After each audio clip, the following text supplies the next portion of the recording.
Hands up! This is on Ty. He has been threatening to shoot his entire neighborhood up and is about to find himself in the center of an intense 30-hour standoff against this SWAT team. The police shot him. He's dead. I'm in heaven. I'm a go.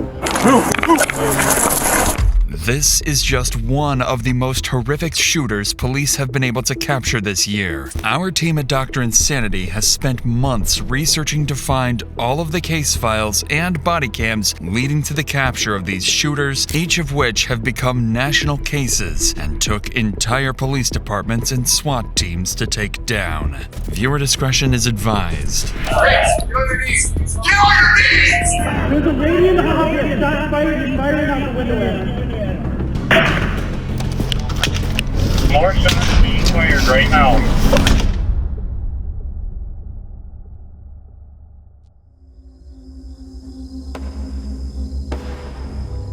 At approximately 2:17 a.m., officers receive reports of gunshots near Shady Oaks apartment complex. Minutes later, around 2:20 a.m., first responder officer Cody Needham approaches the scene to investigate. Little does he know, the gunshot reports were part of a trap set by the shooters, and he was driving straight into it.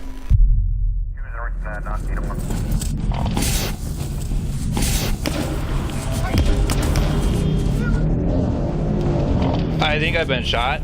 Moments after entering the parking lot, Officer Needham is struck by a bullet as multiple shots rang out and immediately radios nearby officers for backup. I'm going to the hospital. Dispatch, let ER know I'm coming. There was a rapid succession of shots. Do you know where it came from? It's back by Shady Oaks. There were more shots back by Shady Oaks. Okay, we need to get a perimeter around this building.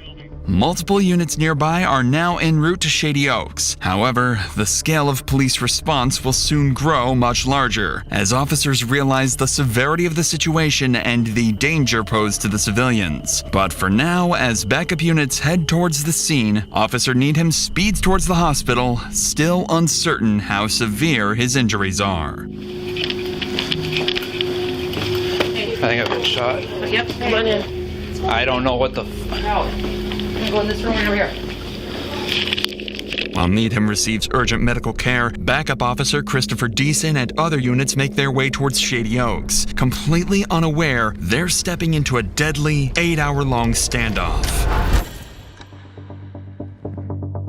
In rapidly chaotic incidents like these, officers have no choice but to make split-second tactical decisions. To fully understand how police manage such dangerous situations, we'll follow every tactic and decision through every stage of the standoff, starting with Officer Deason, who's just arrived on scene to a barrage of gunfire erupting unpredictably. We don't know what floor they're on.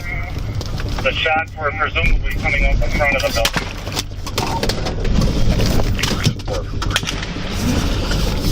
More shots being fired right now.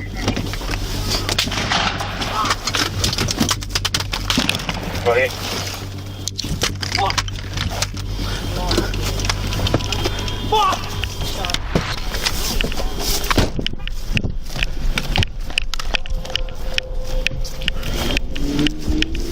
You being shot at? You okay? I don't know. Just calm down. Calm down. I only have a pencil. I didn't get hit. Phone calls. What? Is that your car? Mine over there? Yeah. No.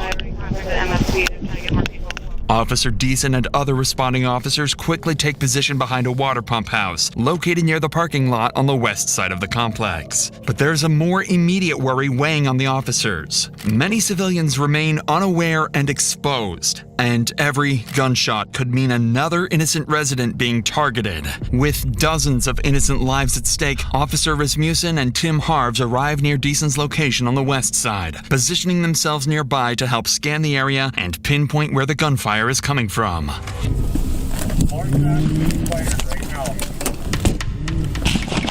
306, 2400, start everybody. As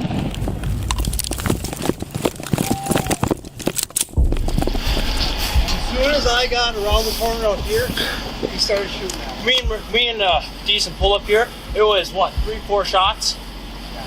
And when I pulled up here before, we got shot at before. So somebody's shooting out the window of the building. Chris, can you come over here? They're shooting at any law enforcement that comes through. If we go out any further, we're going to get shot at. If this is an active shooter, we need to get a team ready. We need to probably start dealing with it. At this stage, the situation facing officers is extremely dangerous. The Shady Oaks apartment complex contains approximately 126 units, and with near zero visibility and gunshots ringing out unpredictably, police have no way of pinpointing exactly where the shooters are located, whether they're barricaded, mobile, or roaming freely, or even how many shooters are active. What's more alarming is that officers don't yet realize they're dealing with a carefully planned ambush, and the next few minutes will make that terrifyingly clear. We want to get eyes on the building. We need to get cars there. We need to get back over here, right? Yeah, so we're probably gonna have to. Where the fuck is this guy? He's close. Yeah. He's outside, I bet. Yeah.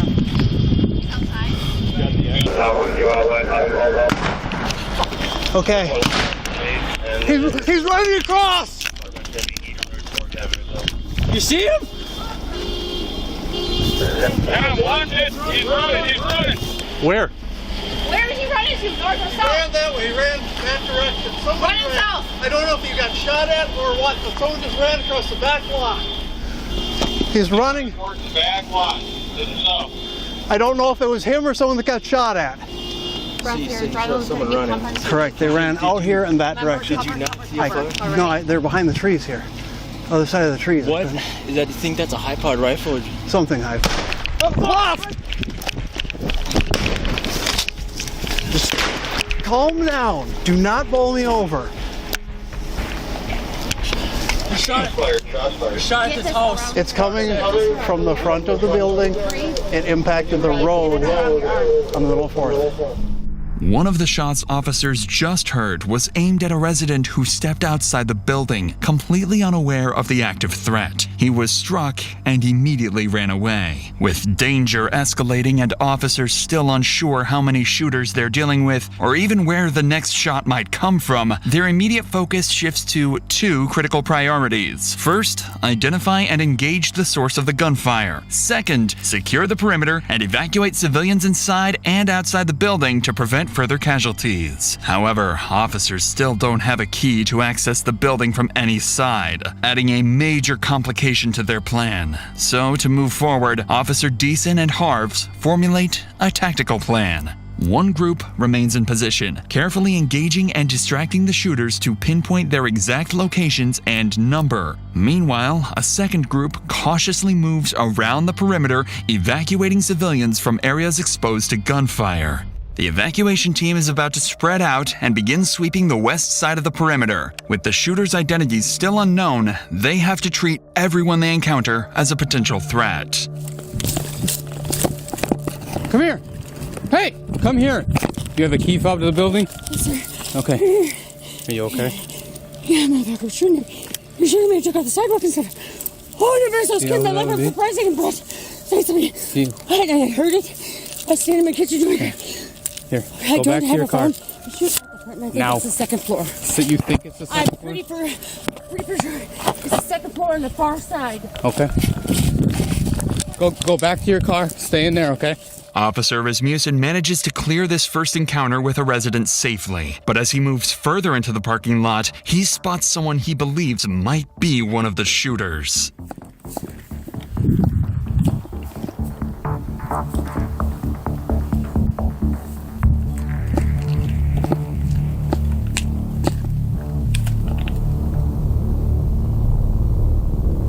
Stop! Right now! Stop! Turn around! Drop to your knees. I got a guy that just walked out. He's in the parking lot. I got him at gunpoint. I need somebody around here. Stay where you're at right now.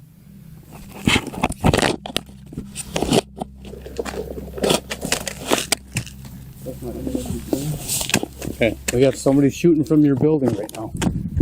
Okay. Okay. Okay, take him. Go to him. Stop. Ma'am, come here. Come here. Come here. It's police department. Come here. There's somebody shooting from your building right now. Okay? So keep your hands out of your pockets, please. I'm sorry. Go to that red car over there. Okay. Go. The individuals turn out to be residents, completely unaware of the danger they've just narrowly avoided. But Rasmussen's attention quickly shifts towards two more residents exiting from the back of the building, one clearly injured and struggling. Keith, you got up in the building? This way. This way.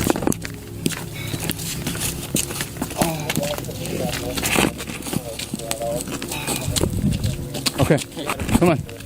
Come on.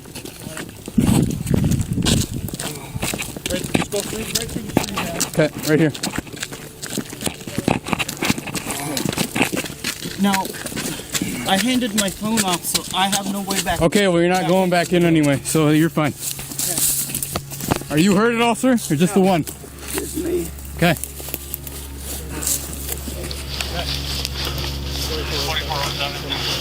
I'm right here. Okay. That light pole right there. The light. Okay. What kind of injury do you have? It's a gunshot. Okay. Who shot you? I don't know. I come out that door we just came out of, was facing that way, and that's when I got shot. Okay. Come right over here, sir. Just hop right into the back seat on that side.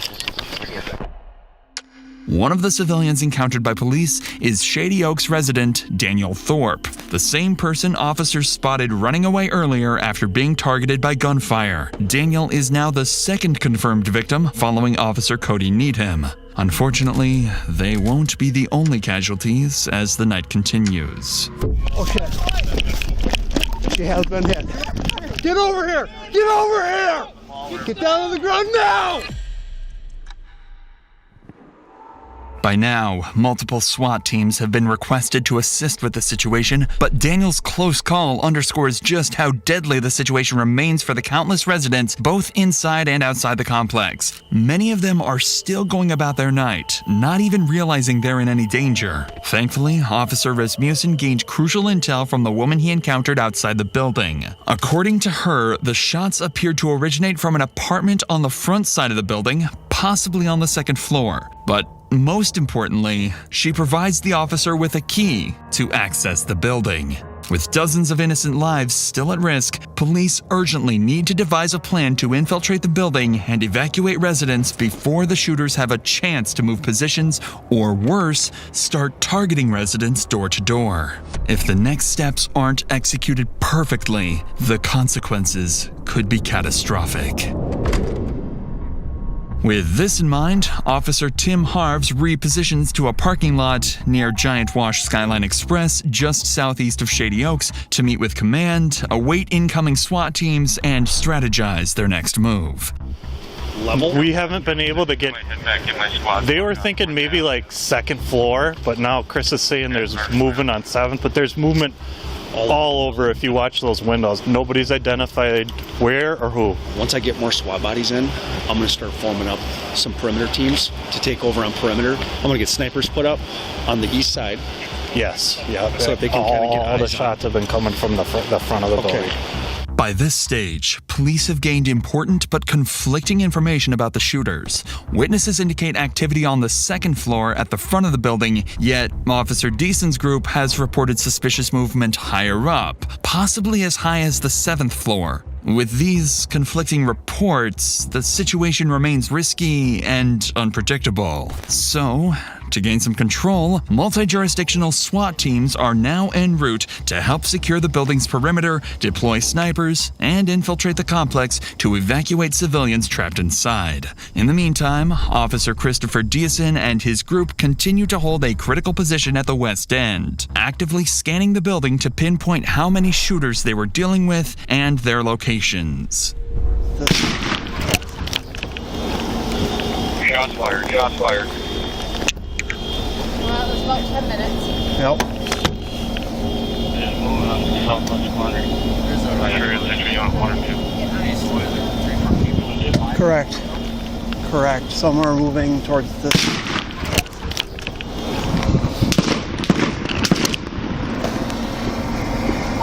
That did hit across the street, right across the street from me. It sounded like birdshot. While Officer Deason's team continues to hold their position on the west side, a critical oversight is exposed in the perimeter setup. Road closures intended to prevent civilian traffic from entering the active shooting zone weren't established quickly enough, allowing unaware drivers to slip through. This major flaw is about to lead to disastrous consequences. What? Oh. How to control the bleeding. Well, you don't go out there. Go! Go! Get out! No! Fuck. Fortunately, this first vehicle manages to pass without getting hit. But just minutes later, officers spot another set of headlights approaching, heading directly into the line of fire. Contact 12 in shortly and around strength. 2! 3! Shots fired, shots fired. 3 shots. Half shots fired. No. Okay. That was 3 shots, so. Correct. Another 5-10 minutes. Maybe. They're not hitting directly at us. Vehicle coming north. Vehicle. Yep. Vehicle. Vehicle coming northbound on 4th. Officers quickly realized the rapid succession of shots was not directed at them, but at a civilian vehicle passing by the front of Shady Oaks. After being hit, the driver continues forward, eventually stopping on the west side, still within the active firing zone, but close to where officers are positioned. That's when they hear the driver's disturbing screams. Get over here! We might have somebody that actually just got you. Oh shit. She has been hit. I know, come on. Let's go. Fucker, I should have known. Do you have a tourniquet on you? Yeah. Okay. I think it's just through and through. Shine your light. How my girlfriend? Yeah, we can't get up there right now. We cannot get up there right now. The injured driver was struck in the leg and is rapidly losing blood. Officers quickly apply a tourniquet to control the bleeding and stabilize him until he can be transported to the hospital. But before they can even catch their breath, another serious problem appears. Other residents and civilians continue to pass close to the active firing zone, oblivious to the lethal danger surrounding them. That's when Officer Deason spots something alarming. Someone riding on a bicycle is suddenly seen riding straight through the active firing zone, heading directly towards officers. This guy is leaving on a bike right now. You can stop that guy on the bike. Stop! Come here! Get your hands up! Get over here! Get over here! Get down on the ground! Get down on the ground now! I am! What the fuck? We got people shooting out of that building at us. Shit. We don't know if it's you yet. No, sir. We don't know that yet. Okay. We got him proned out right here. We're checking him. I didn't hear no gunshots. Are you kidding? You guys scared the fuck out of me. How do you think we feel? Well, I didn't know there was people shooting each other. What's happening over there? Get him to crawl over here. What's happening over there? Get over here. Okay, crawl. Crawl over here. Come up by the building here where you're safe. All right, put your hands down again.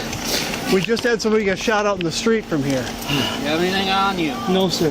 Can you take the bags gotta off see me, that. please, so you can look at? You can search me if you take the bags off. This bag just has a hammer and some tools. Okay, it's not him, obviously. Stay down. Okay, it's obviously not him. Okay, why don't you come up here, sir? Come up by the building where you're safe. Okay, now you hear what we're dealing with? Thankfully, officers quickly determined the biker was not a threat, managing to pull him to safety before he was harmed. Immediately afterwards, police units quickly finished establishing roadblocks around the complex, finally preventing further civilians from entering the danger zone. With no targets in sight, the shooting abruptly stops. This brief pause gives officers an opportunity to reassess their positions as they wait for SWAT support, unaware of the violent escalation just hours away. Purpose 304 is also primary.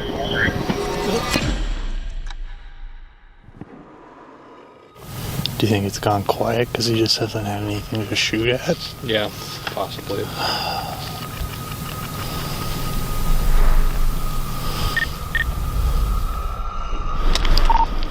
Keep them at a staging point, Keith. We have an armored vehicle on scene here. We'll be sending over, I believe. At approximately 4 a.m., SWAT armored vehicles finally arrive on the opposite side of the building, marking a critical turning point in the operation. For the first time, officers have the tactical support they need to close in and bring the shooters into custody. Yeah, we've got 4 individuals here now, 313. We need to get them out of here. You want to jump in with him? Yeah. All right, we're coming. Thanks for coming. Yeah. I know our team's setting up too, so we'll be over here soon. Not what we expected. Yeah, no shit. With SWAT teams now on scene, a sniper unit quickly moves into position on the east side of the Shady Oaks complex, giving officers critical visibility. At the same time, entry teams on the west side prepare for their next move. It's finally time to move inside the building. Here, we'll cover you. Get up there, go one at a time, okay? And I'm gonna move, all right? Yep. I'm moving.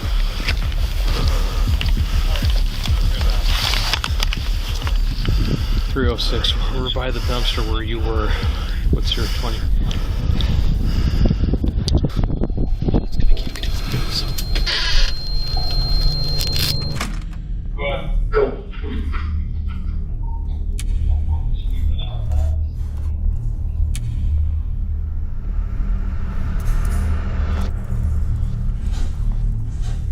You gotta get out of here, just walk down that way, hurry. After carefully evacuating ground floor residents over the next 2 hours, SWAT teams successfully secure the lower levels, ensuring the shooters have no path to escape. As the sun rises over Shady Oaks, police gain a critical advantage: daylight. With improved visibility, they deploy drones overhead, giving officers a clear, real-time view of the complex. As the drone hovers above Shady Oaks, officers notice movement on the 3rd floor. Someone barricaded near a window in apartment 303. Snipers positioned across the street quickly adjust their aim towards the apartment, while officers remain on high alert, knowing other suspects could be hidden throughout the building. Over the next hour, tensions escalate as the barricaded shooter fires and destroys a police drone monitoring his position. At around 8 a.m., negotiation teams attempt to make contact, urging the shooter to surrender peacefully. But despite repeated attempts, he refuses to respond. By 10 a.m., after over 8 hours of standoff and with peaceful options exhausted, an armored SWAT vehicle pulls up directly into the shooter's line of sight, preparing to launch enough tear gas canisters to saturate the entire apartment.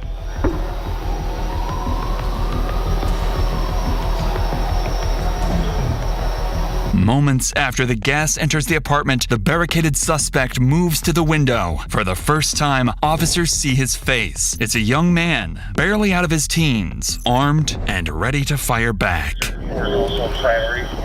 Following the shooter's reaction, a single, carefully aimed sniper shot shatters the apartment window, sending shards of glass directly into the shooter's forehead. Moments later, he appears from the window holding a towel to his face, clearly weakened and disoriented. A SWAT team immediately rushes to apartment 303 to apprehend the shooter. Inside, they find him wounded but cooperative, quickly placing him into custody and escorting him out of the building. Apartment 304 is also a priority. Squad car there, ditch door. Double check them. 45 minutes in the freezing ramp. You guys are good. Get some change in the left pocket. Big ass baggy pants. Check down by his feet. Nothing on his feet. Not having your 38. Buddy, can you spread your legs real quick? I have nothing. You see hands pulled up at least a little bit. Yep. Ow! Fuck! My arm. There you go. You want to switch out doctors? I can give me an IOU.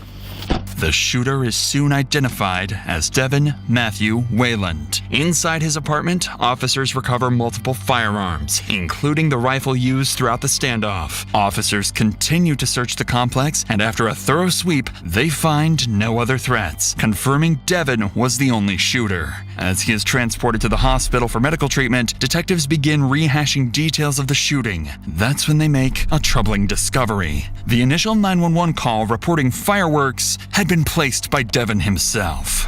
I could have sworn I heard a gunshot or a firecracker, and I'm not sure which one.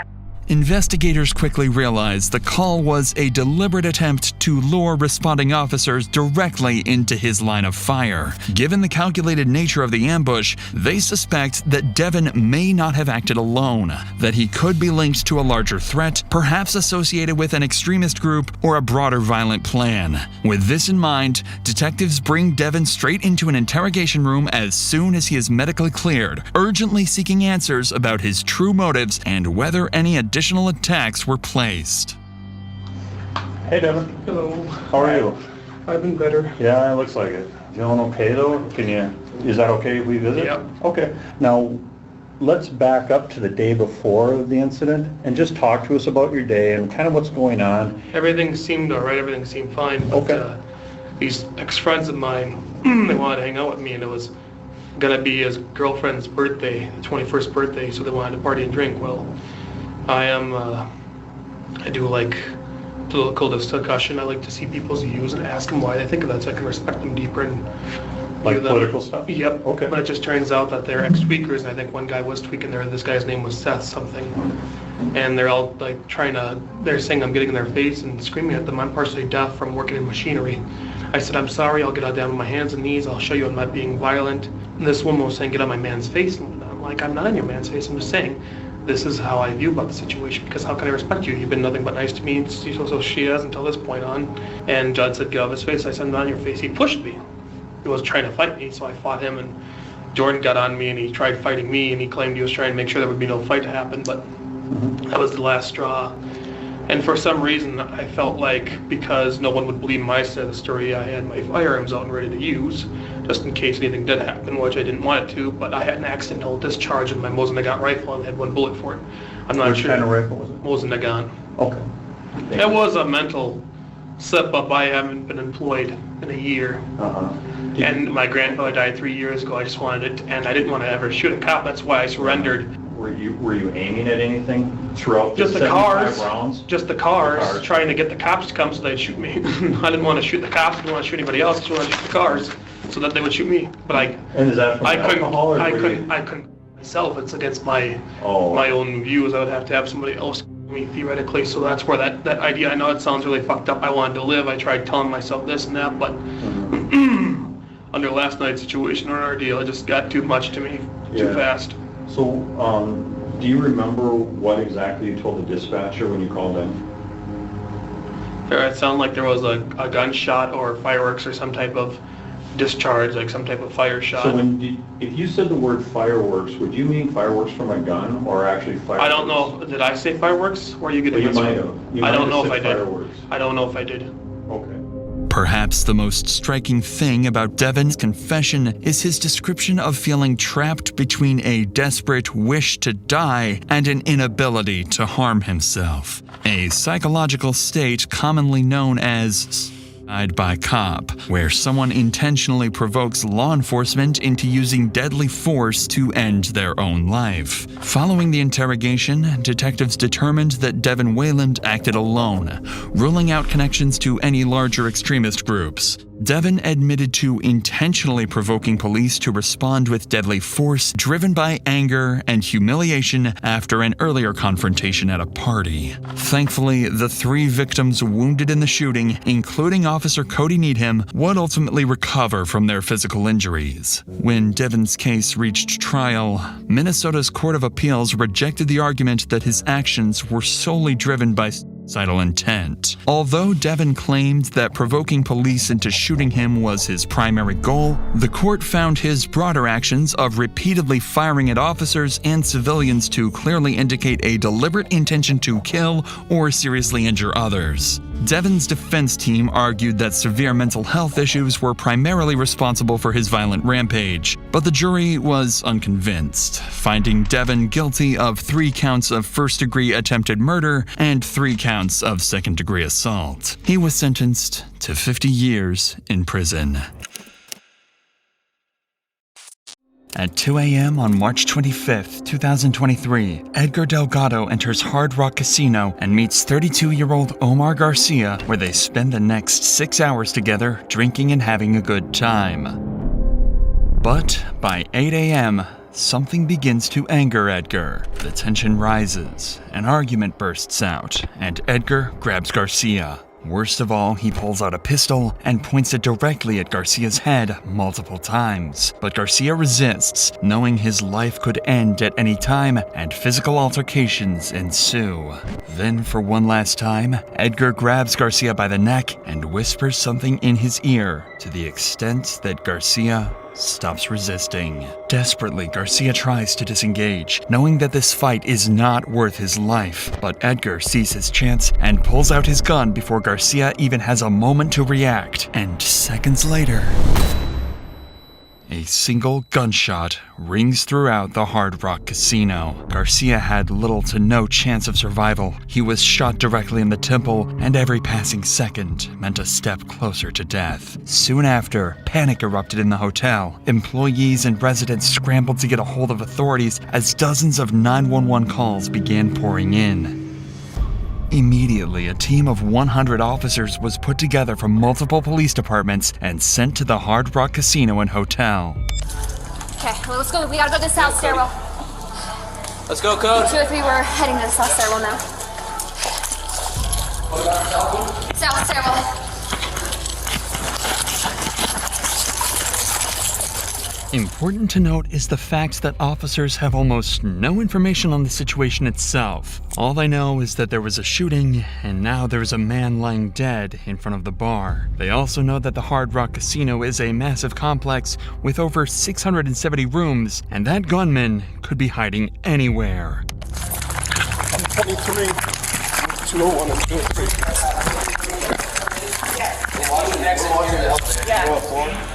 Hey, Matt, Keenan. Brian's gonna take us second floor because the stairwell's on the outside. Brian's taking us right here, second floor. We'll hit our stairwells up. We're both floors. Hey. Oh, where are we going? Hey. Brian! In an active shooting, officers always need to establish control over the situation the moment they arrive on the scene. That's why this team immediately moves in to secure the stairwells, because they lack security and connect to several parts of the building, which provides an easy escape route for the shooter. With that said, the shooter's identity is still unknown, and the officers need to treat everyone they encounter as a potential threat until confirmed otherwise. Where's your room? Where's your room? Where's your room at? Get back in your room and stay in there. Okay. Claire, go ahead. Hold there, put your baton right here. Stop your hands, right there, stop right there. Stop right there. Don't move. Don't move. Go with. Come down here around the corner. Who else is with you? After quickly confirming that these are innocent civilians and not the shooter, officers can now move towards evacuating them. I take the elevator down. Grab that. Grab that. Grab that. Up there. And you got 2 coming down. 2 coming down. Keep your hands up, fellas. All the way down. All the way down. All the way down. Hands up. Let's go, boys. Good call, sir. Thank you. What's going on? You're good. Keep going all the way down. You're good. Go. Take a deep breath. We're on every floor, so call out something. While this team is clearing this part of the stairwells, another team on the casino floor works on securing the crime scene and providing life-saving assistance to the victim.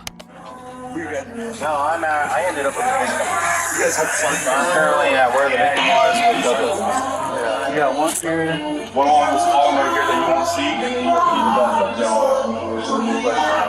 Although emergency services were quick to respond and Garcia was transported out quickly, it was far too late to save him. He was pronounced dead within minutes. Worst of all, the killer was still on the loose, and every second wasted meant that officers were further away from catching him and more innocent lives were in danger. That is why the team on the casino floor immediately starts gathering witness statements to try and figure out exactly what happened. The first was someone who was able to get a closer look at the crime scene immediately after Garcia was shot. Was that the only shell casing you found that was spent? no, the spent one's right here next to this. Here, hold on. Right there. See it? That's the only spent one you saw? Yeah, so the word was that they were struggling. Yeah. I was just holding the arm down, and then I guess got free and one shot. So one shot. That's why I think the guy's still alive. Where was he hit? In the stomach? Oh, it was in the head. Yeah, that's brain matter. Oh, you're right. Yeah. The next witness was a girl that Omar was on a date with just hours before the murder. Hello. Were you with what happened? I don't know who is the man who's shot. Do you know Can you tell me the name so I know if it's him or not? I don't know. Okay, I was with Omar. And is Omar the one that was shooting? I don't know. What happened? What happened was I came in here after my work with a man named Omar as a What did date. Omar look like? Hispanic, handsome. Did he have a beard? Coming in at speed 272 in Ballet at Harvard. What's that? I just met him last week So you or don't 2 know if he weeks has ago. a beard? I just met him, but I know he's like close contact with a lot of people in town. Okay. I know that he's very important in town as a person. Okay. You know what I mean? Like Just everyone as loves a him. description though, does he have a beard? He has a beard. He's light skinned. He's Mexican. What was he wearing last night? What color shirt? I don't know the shirt, but he's wearing a hat, a backwards hat or black baseball hat. Okay. Even though this girl was praying that it wasn't who she thought, she does not know yet that it was in fact Omar who was shot and has even passed away. Although tragic, officers cannot spend any time on grievances. They have no clue what the killer looks like, what his escape plan is, and who he could possibly harm next. This is where they begin executing the last step of their response, chasing the shooter down, which begins with multiple SWAT teams initiating a wide search of the entire building, checking every hall and every corner.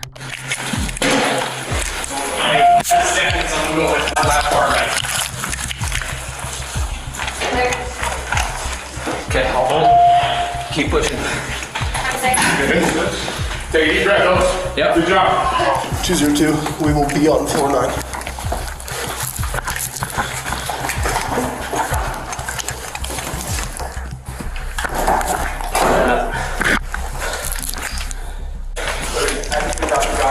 Hey, push your hands. Show me your hands. I'm the one who's called you guys. Show me your hands. I've been crying. Show me your hands. I've been crying. Turn around. Hispanic guy, beard, gray shirt. They're right there. Down here. Down They here. got him. Down here. I called him. Down here. Call me 911. Both of you step over here. Okay. Step behind us. Yes, yes, Oh yes, my sir. God, you guys. Oh, yes, sir. Can you believe it happened? I was down there playing when it happened. I ran into the bar and I saw the guy on the floor. Okay. Oh my God. Thanks. Hey, listen to me. Hey, both of you. He's in a hotel somewhere. One of the I know towers. that's why we're staying. Okay, you guys need to get into the stairwell. Okay, Let's that's stay. Come out here.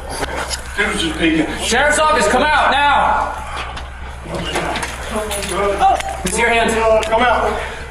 We thought it was our kids. Our kids are in a couple rooms Okay, down. listen to me. You guys need to stay in this room. Don't come out for any reason, okay? Okay. Keep the door locked. Do not come out, okay?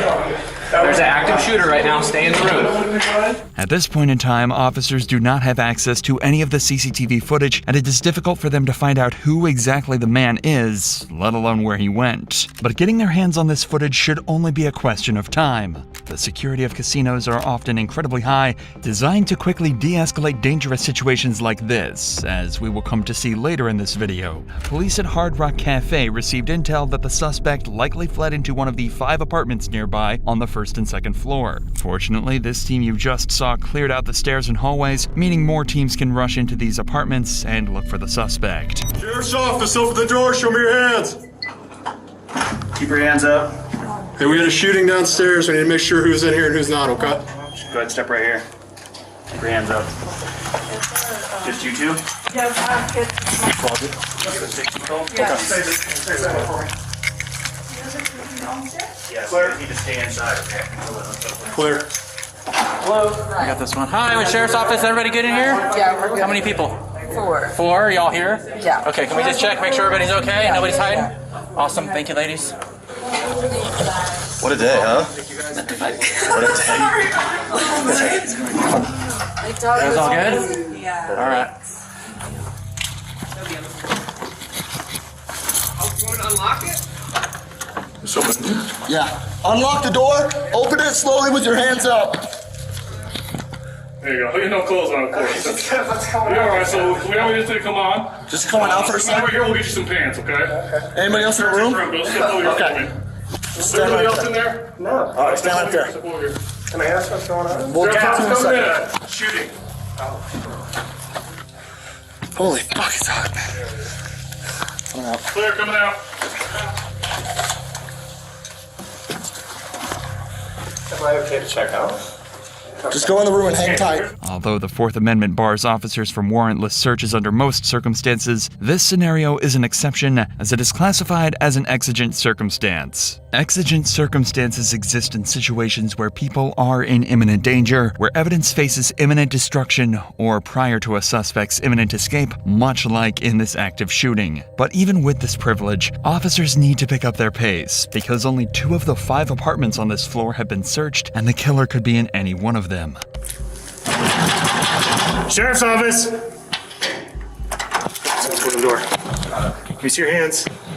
Anyone else in there with you? No, just you? Great. Is anybody hurting here? No. No?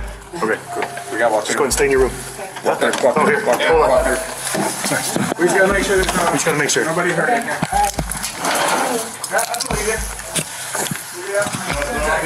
No, I don't. They're gonna shoot down next to the floor, so. Oh my God. Sorry. Thank you. Sheriff's office, open the door. Okay. Let me see your hands. Open the door, let me see your hands. Thank you, open the door. Oh, shit. Who else is inside? My son. All right. Alone. Clear. We had a shooting incident at the hotel. I need to make sure there's no suspects in there, okay? Keep your hands up. You guys all right? Yeah, we're fine. How many are in here? Just 2 of you? Just me and my son, yes, sir. Okay, everybody's accounted for? Yes, sir. Good. Look, move it.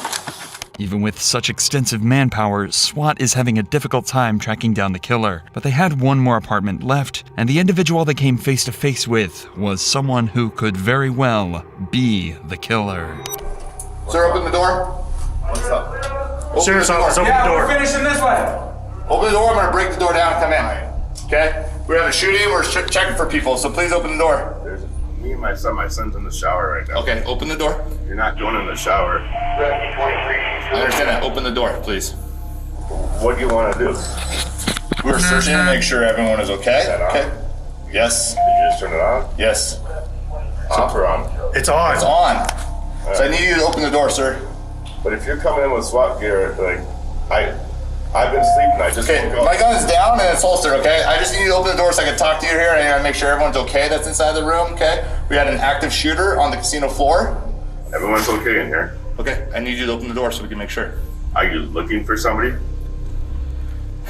Sir, I'm really trying not to make it difficult. I'm not trying to make it difficult. You are making it difficult. All I need is you to open the door. You're not going to break down that door. I'm not going to break down the door. I just need you to open this door. You're not going in there when he's naked in the shower. I'm not going in the shower. I just need you to open this door. Then why do you need to open this door? You're not telling me much. Do you have any reason? We don't know. We had an active shooter on the floor, so we don't know. We're checking every single room, right? So far, out of all the casinos, out of every room guest that we've been to, you're the only one that's not opening the door. You have probable cause to come in here. Refusing to cooperate in an active shooter situation is one of the worst decisions this man could have taken. To make things worse, he mentions the presence of someone else in the apartment. This is why officers have to be incredibly careful in dealing with this situation, because for all they know, behind this door could be someone ready to shoot at them. I'll wait. If you want me to wait till your son gets out of the shower so I can talk to him. Thank you, sir. You're not coming in though and breaking down the door to go in the shower. I'm not going to break down the door to go into the shower, okay? It's my kid. He's in the shower. There's no reason for it. We've told you 4 times. We're just checking the room to make sure no one's in there with a gun. Just let him through. This guy's got a gun. Yeah, in case there's another guy in the room with one. Please put the gun down. It's down, sir. Okay. It was pointed at me. It's not pointed at you. Down. Jesus Christ. Okay. Do you have ID, sir? I do have ID. I don't. Okay. Who else, besides you and your son, who else is here? Nobody's here, as you see. Okay. Can I come in and look on the other side of that bed over there? Yes, you can come in and look. All right. Thank you. Fortunately, the apartment seemed relatively safe for officers to enter, but the suspect's behavior causes them to think that he might have been in contact with the shooter and need to interview both him and his son. And you're the only 2 that are in the room? We are the only 2 that are in the room. I'm gonna wait right here. Can you ask your son to maybe just off the shower, put on a towel, and stick his head out so I can verify he's okay? Yeah. Okay. How you doing, sir? Good. Good. I'm Sergeant Stork with the Sheriff's Office. Sorry for the rude awakening. We had an active shooter on the casino floor, so we were going room to room, making sure everyone's okay, no one was shot. There's no one that's tried to come in, get in your room. Okay? Obviously, just you and Just father, us two. right? Have you apprehended the suspect? That I do not know yet. Am I So, no. okay to leave or not? So we're asking people to shelter in place right now. We're pretty close to being done, so I say give about a half hour, call down to the front desk and ask if it's okay to come on out. A shelter-in-place is an emergency protocol deployed to protect citizens in case of an emergency. By staying put in safe places like their apartments, any threats are deterred from being able to harm individuals. For now, though, this man showed no proof of being affiliated with the shooting, so officers decide to move on. But even with the 5 apartments searched, there was no sign of the killer. The only option officers had left was to begin searching even more rooms on the higher floors, but this would cost them precious time that they did not have. This is why they turned to the hotel's CCTV footage in hopes of getting a lead on who the man is and, most importantly, where he ran off to. I'm gonna go upstairs. I'm taking her upstairs to look at the camera. Fortunately, this proves to be a big breakthrough in the case, as officers soon find footage of the man running off from the crime scene. Officers had finally had an image of what the suspect looked like, and it was soon sent to every single team in the hotel. And not even minutes later, officers get a lead, a man in the lobby who matches the image exactly. Hey, come here! Hey, hands up! Put your hands up! Get on your knees! Get on your knees! Down! Get on your knees! You two, get the out of the way! You, out! Up against the wall! Up against the wall! Up against the wall! Turn around against the wall! You got him? Hey. Where are you coming from? My hotel room. Huh? What room? Yeah, you guys. I don't know. Go, hey, get the out of here! Cover down, look at this.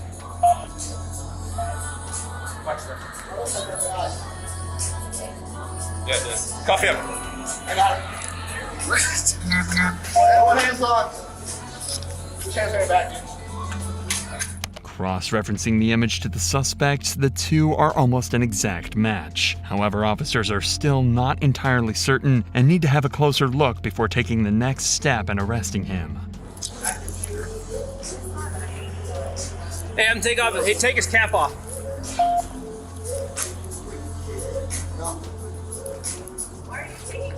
Do you have any tattoos, buddy? Yeah, I got tattoos. Where are your tattoos at? Behind my arm, my thigh, my Let's legs. take off, hey, take off his, let's move his jacket down. Just gonna check your tattoos, right? Okay.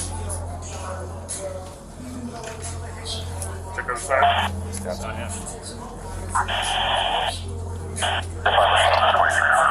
Check his right. Let me see his right arm. Here's clear. So this is what we're looking for, buddy. Dude's got similar sounds. She's close to you, right? So that's why it is what it is. Unfortunately, this turned out to be a dead end. This was not the man that the officers were looking for, and the frustration clearly began to grow. Were you out in the casino floor before you came down? We were at the restaurant and then went straight to the room. Their surveillance guys did not know anything about this when I went up there. Zero. I gave them a picture when I went up there. Always south side with the gun. Right now. That's the last thing they are. That was 10-15 ago. Yeah. There's nobody at the links up, FY. Okay. Let's get you out of here. It is around this time that officers make a crucial breakthrough in the case. By digging deeper into CCTV and tracking back the shooter's movements, they discover that their man is not a visitor, but a tenant named Edgar Julian Delgado, who checked into the hotel the day before with his girlfriend, Savannah Tautapale. Right after the murder, Edgar is seen rushing to his room and coming out with a handful of bags. Savannah soon joins him and they exit the hotel. Edgar, along with his girlfriend, were now on the run. Despite the fast response from police, Edgar was able to escape because no one had a description of the suspect yet. And as we would later see, he even had a close call with an officer before he escaped. Immediately after finding out Edgar had escaped, all roads and highways in the state were placed under heavy monitoring. They were not going to let a murderer escape. And while they waited for Edgar to fall into their hands, they began interviewing hotel employees to understand the motives behind this murder, starting with a security guard who was present at the time of the murder, Robert Bells. And as he and I were finishing the cigarettes, we heard a loud boom, like a shot. Within 10 seconds, the dispatcher, who was Santos Nunez, said someone has been shot at Center Bar. And he relayed that information over the radio? He relayed that information over the radio. I heard the information. Okay.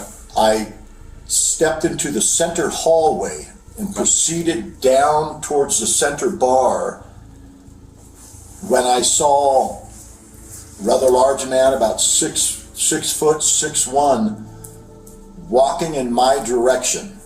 Okay. My thought was, this is the guy who just shot someone at the bar, because he seemed a little agitated walking. So I immediately turned around. I stayed far away enough till he exited to the left going towards security podium. That's when I walked out. I'd overheard earlier the traffic that a gunshot, somebody had been shot at the bar.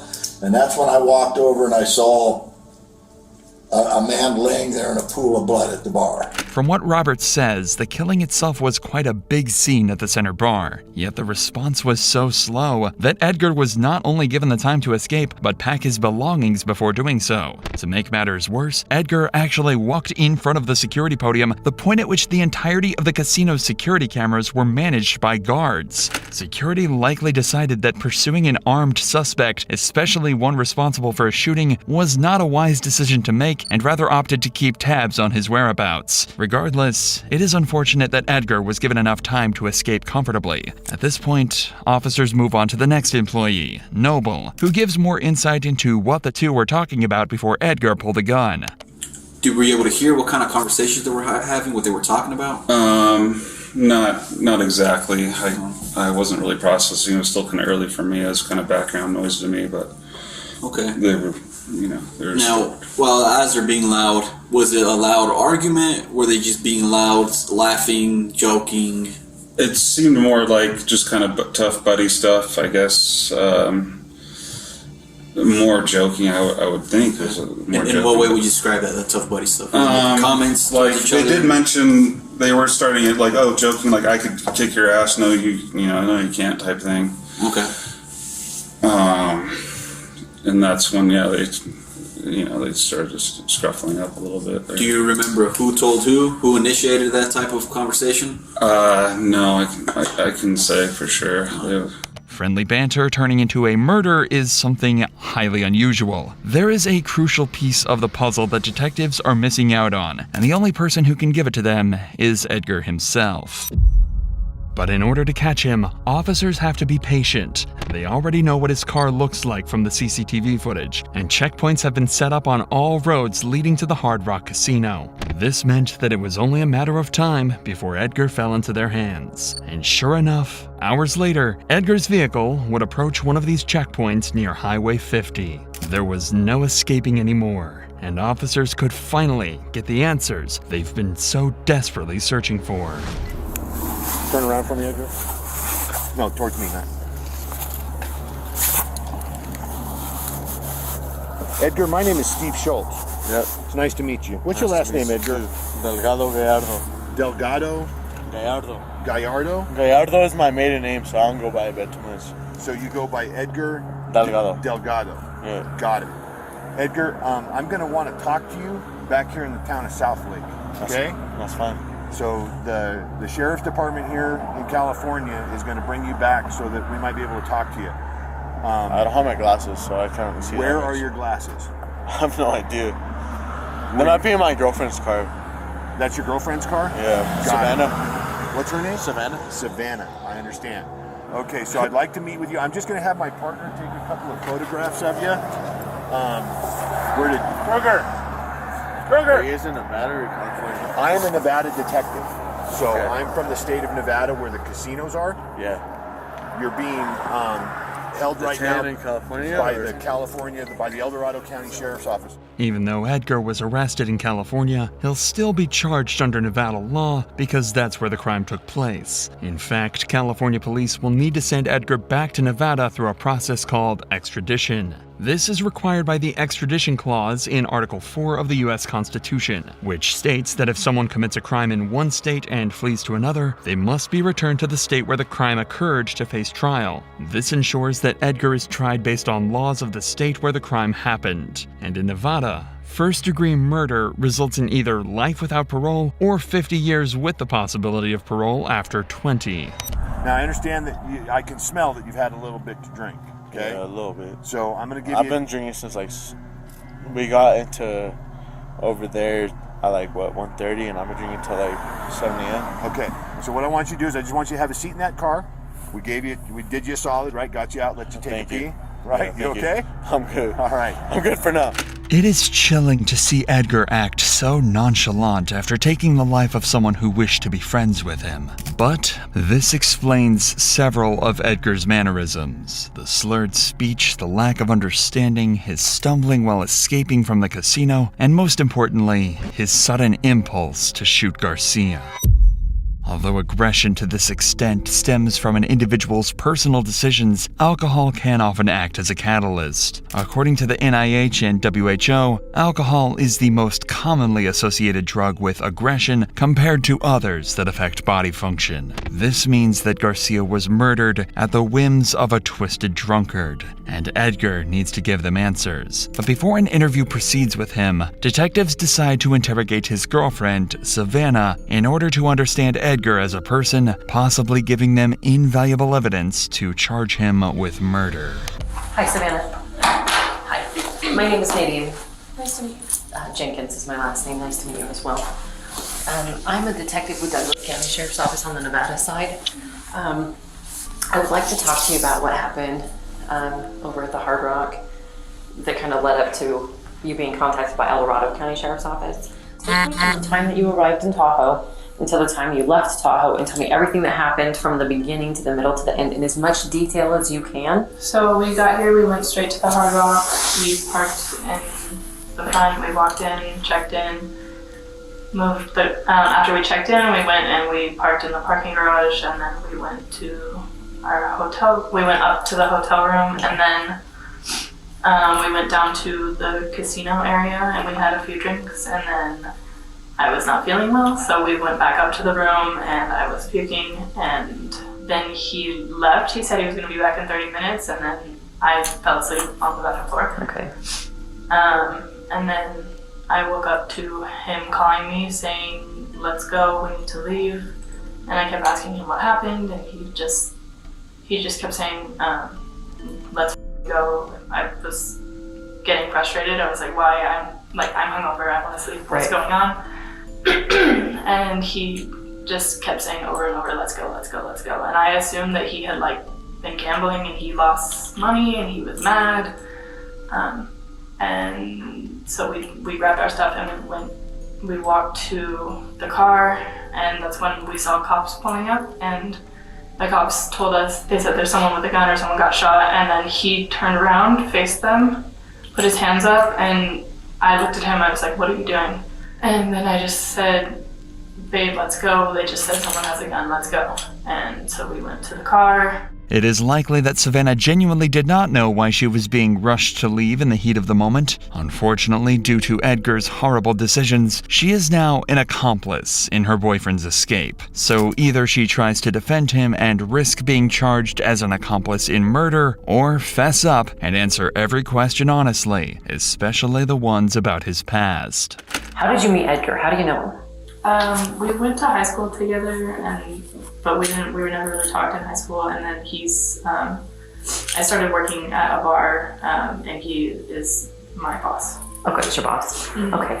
What do you know about him and his history before meeting you? Nothing. Okay, don't really know anything. I just know that we went to school together. Okay. Do you know anything about Edgar, his life, things he may or may not have done in between when you knew him in high school and then when you knew him as your boss at the Red Room? Oh. Okay. Have you guys had, some couples don't really have this is my history talk. Some do. We have not. You have not had that talk? No. Okay. For now, the detective believes that Savannah isn't comfortable enough to reveal details and decides to take an alternative approach. By explaining the trouble she's in and mounting some pressure, there is a chance that crucial information can be squeezed out of her. You have to understand that when you know somebody has done something illegal or have a suspicion of it, or they are giving you that hint, and then if you help them escape, that's a crime. So by driving him away from the scene, you put yourself in a really bad spot. Okay, help me help you, right? I need to know everything. I'm gonna be blunt with you. He shot that guy. I have a video of it. I watched it with my own eyes. Okay, because you got yourself wrapped up into a mess. So let's go back. He calls you at some point. Take me from the time he called you, and please, Savannah, be as detailed as you can about what he said to you, because I can see him calling you on the surveillance video. I can see him on the phone. So what did he say to you? He said, grab the bags, let's go. And he just kept repeating that over and over. Just grab the bags, let's go, let's go, let's go. Okay, so then he gets up to the room. Be super specific. What is everything that happened from the time he walked into that room until the time you guys walked out of the room? Tell me everything. He just said, let's go, we need to go. And I kept asking him why, and what's going on, and he seemed upset. But he just kept saying, let's go, we need to go. He also said, he said, we need to go to Mexico. We need to go to Mexico. That's what he Okay, so he said, we need to go to Mexico. Okay. The time that he walked into the room, all right, so you guys get your stuff together. Boom. He says, we need to go to Mexico, keeps telling you, we gotta fucking go. You guys leave. You walk out to the parking structure and you're contacted by the police. I heard you say that the police approached and he put his hands up and turned. And you started to tell me what he said to you, and then you stopped. Because I don't really remember exactly what he said. I don't need verbatim. Give me the gist of what it was that he said to you. I really don't. I had just woken up. Everything was a blur. I genuinely don't remember. Don't remember? Okay. Yeah. So I'm picturing it in my head because I wasn't there, but I don't want to get it wrong. So when you say, like, can you give me a demonstration of what he did when the police approached? Like, what did he do body language wise? What did he do? Well, I'm pretty sure he dropped his hat on the ground and he just like put his hands up. What does his backpack look like? I think it's a Jordan backpack. It's black.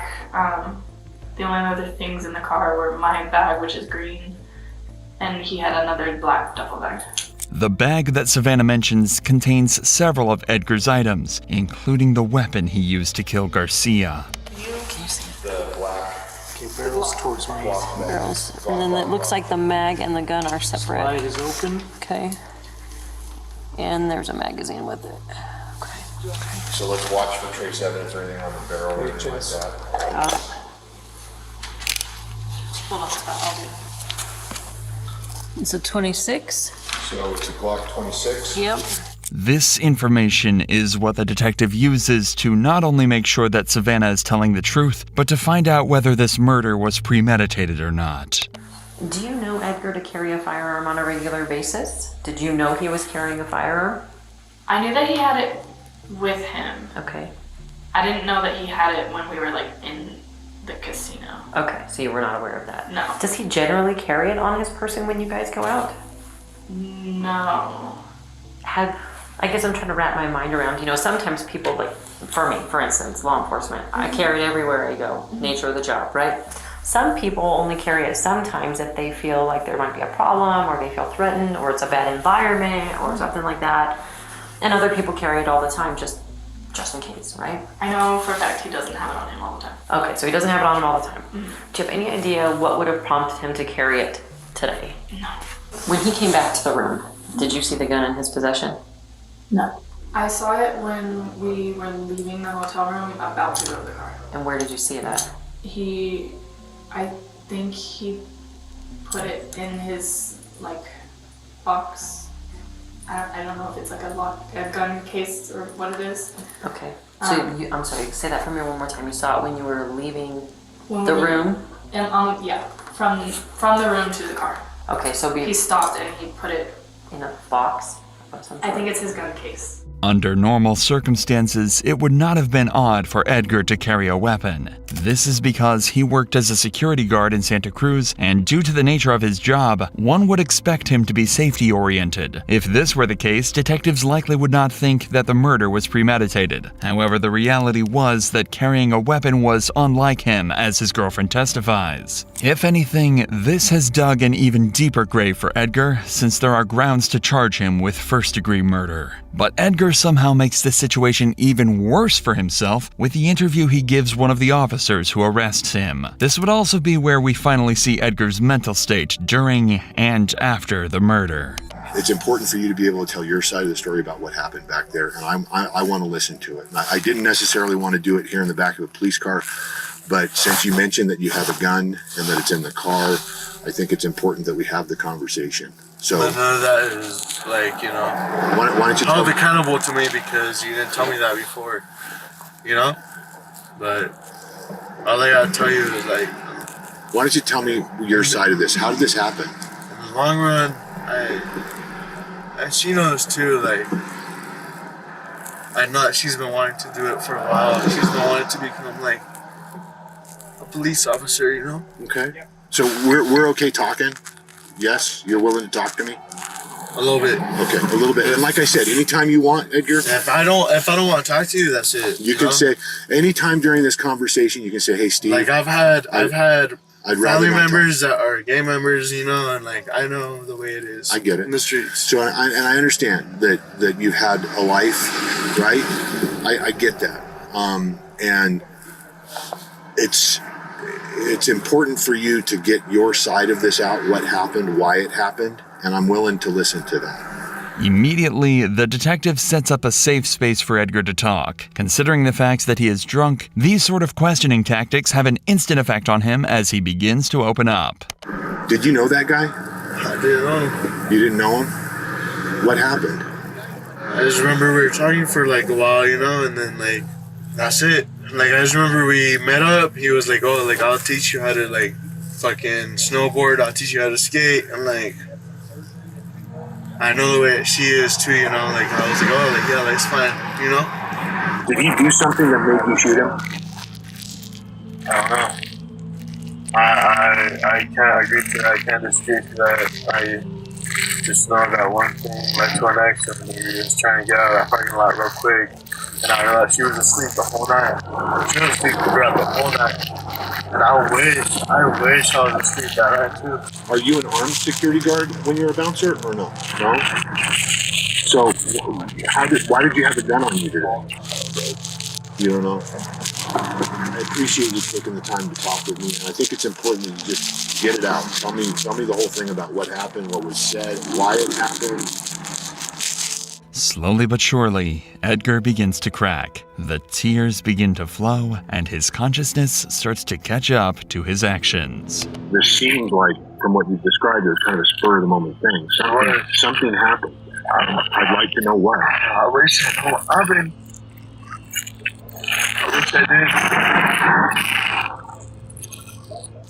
I'm not one to just like react like that, you know? React like what? I don't know. How many times did you shoot? Do you remember? I don't know. You don't remember? I don't know. I don't remember any of that. I just remember talking to someone about snowboarding. I remember talking to someone about skiing.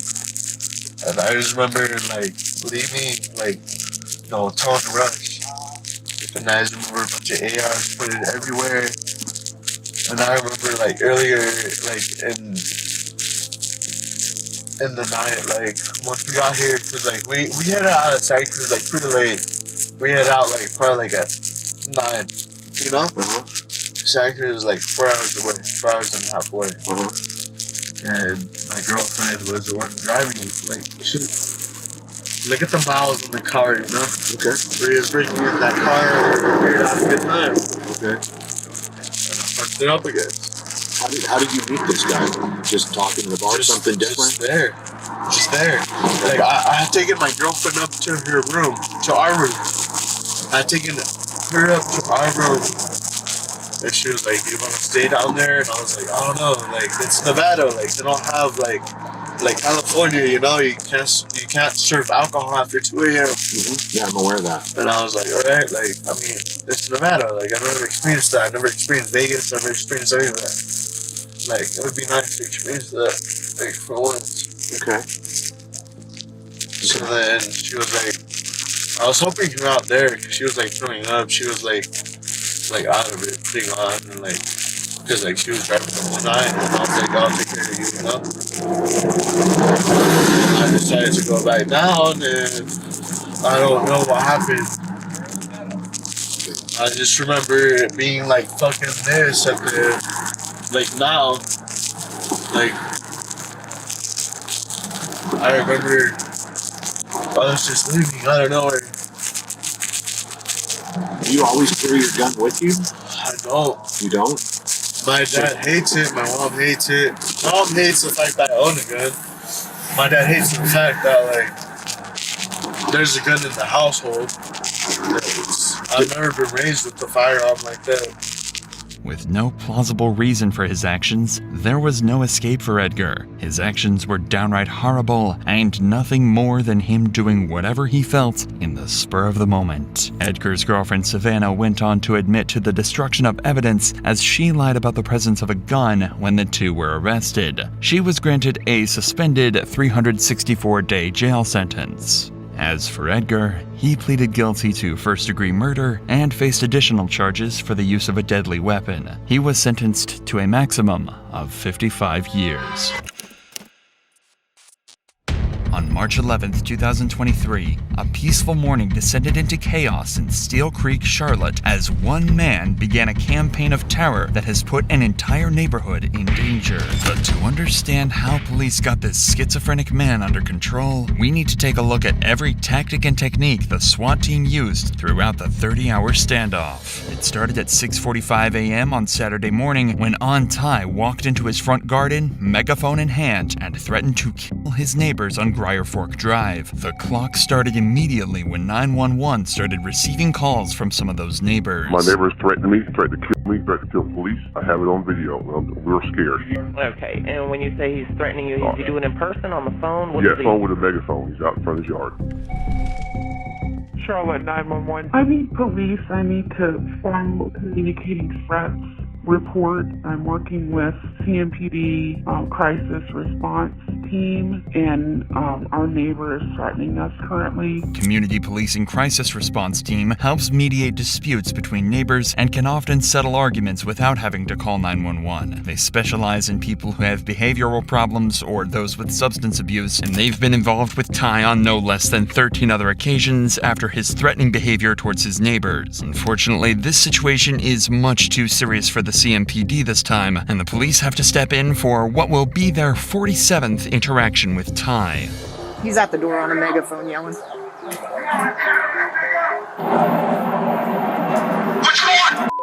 Here we go.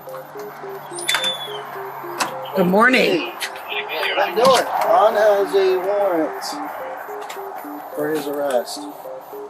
I don't know because I'm telling We you, have to take him. He has a warrant for his arrest. Does he have any You know knives? Any knives? No, Guns? He have gun. Sit the gun. Have the six yeah. Revolver. Yeah.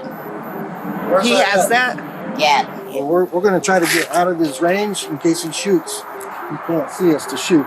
In order to make sure the cops have the right information, they're going to need to break down the language barrier. So her daughter is soon on the phone helping to translate for the officers, ensuring the cops can properly assess the gravity of the situation without second-guessing themselves. Who is this? My daughter. Oh, hello? Hey, this is Officer Miller with Charlotte Police. We're just trying to clarify with the language barrier for your mom. But Ann has a order for his arrest to go to jail. She's advising that he has what we can best tell is a revolver, a gun. I just want to confirm that he does have that with your mom. If you can ask her if he does have a gun. Yes, of course. I'll answer that. All right, go ahead. So she says that he does have a revolver in his room. Does he have bullets in the revolver? Is it loaded? Yes, she said it's loaded. She was trying to explain another possible weapon, and I couldn't understand what she was saying. So can you ask her if he has any other weapons? She says that he has a baseball bat in the And what kind of dog does he have? There's 2 dogs in there, like a medium-sized dog, and the other one is like a small Maltese. Now the cops have a much better picture of what they're facing. They know that Ty has a gun and it's loaded. They suspect he has a dog in there with him, and although the mother claims it won't bite, these cops can't take any chances. Ty also has a warrant out for his arrest for communicating threats in another incident, making this a criminal barricade. The difference between a criminal barricade and a non-criminal barricade is simple. A non-criminal barricade usually means a suspect isn't wanted for a crime and is often a case of a suicidal suspect. A criminal barricade means the suspect is wanted for a crime, is a possible danger to others, and needs a drastically different approach. These cops don't have access to the resources this kind of response will need, and SWAT is called in to take over this standoff. SWAT has an arsenal of armored vehicles at their disposal, as well as riot shields, expert negotiators, and specific training to deal with this exact kind of situation. But just because SWAT has been called doesn't mean the negotiations stop there, as police continue to try and convince Ty to hand himself in while they wait for the team to arrive. Mr. Ty, it's the Charlotte-Mecklenburg Police Department. We're outside. Mr. Ty, I need you to come outside. We're not going anywhere. We need you to step outside with your hands up. Ty already has a warrant out for his arrest for communicating threats in another incident, and police know he's highly strung, potentially violent, and extremely unpredictable. If they're going to talk him out of the house, they're going to have to convince him there's no danger. It would help me understand this a lot better if we were talking face to face. Dude, are you gonna kill me? No, that I'm not. Are you gonna put me in handcuffs? Yes, I will have to put you in handcuffs. And then you're not gonna let me back into my house. You're gonna take me somewhere far away. Listen, you do have a warrant. Yes. For communicating threats, okay? That's why we're here. Yes, and I can change my identity.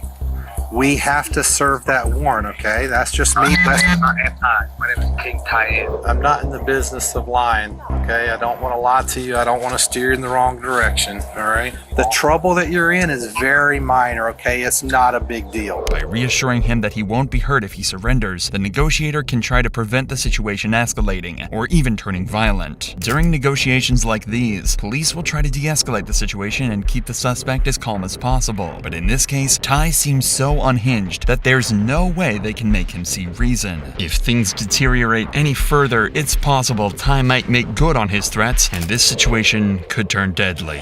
Nobody wants to kill you, I promise you that. I do not want to harm you, and no officer out here wants to hurt you. That I can promise you. I'm going to take me alive. No matter what you do. You have to. Nobody wants to harm you, and we don't want you to harm yourself, all right? This is war, dude. You broke my door. This is not war. You broke me in front of everyone, right?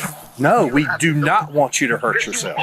It seems peaceful negotiations aren't working, as no matter what the negotiator tries, Ty just won't cooperate. Become very consistent that he will not leave that home. It's just circles, circles, circles, man. Like it always circles back around to I'm gonna kill myself or you're gonna kill me, period. I'm not coming out of this house. I'm gonna die today. With Ty armed, barricaded in his house, and threatening to kill people, the police need to keep him calm and de-escalate the situation until backup arrives. Shortly afterwards, the SWAT team finally arrives at the scene to bring this standoff to an end. Hey, get your people ready to have a plan. Who's ready? Do you want me to try to push the robot up, see if I can get over stuff? The SWAT team finally at the scene, they can get a better look at their surroundings by sending in robots and drones. But they first need to find the best place to gain entry into the house, which in this case is right through the front door. 06-2539. Well, I will call you. I just need you to answer your phone.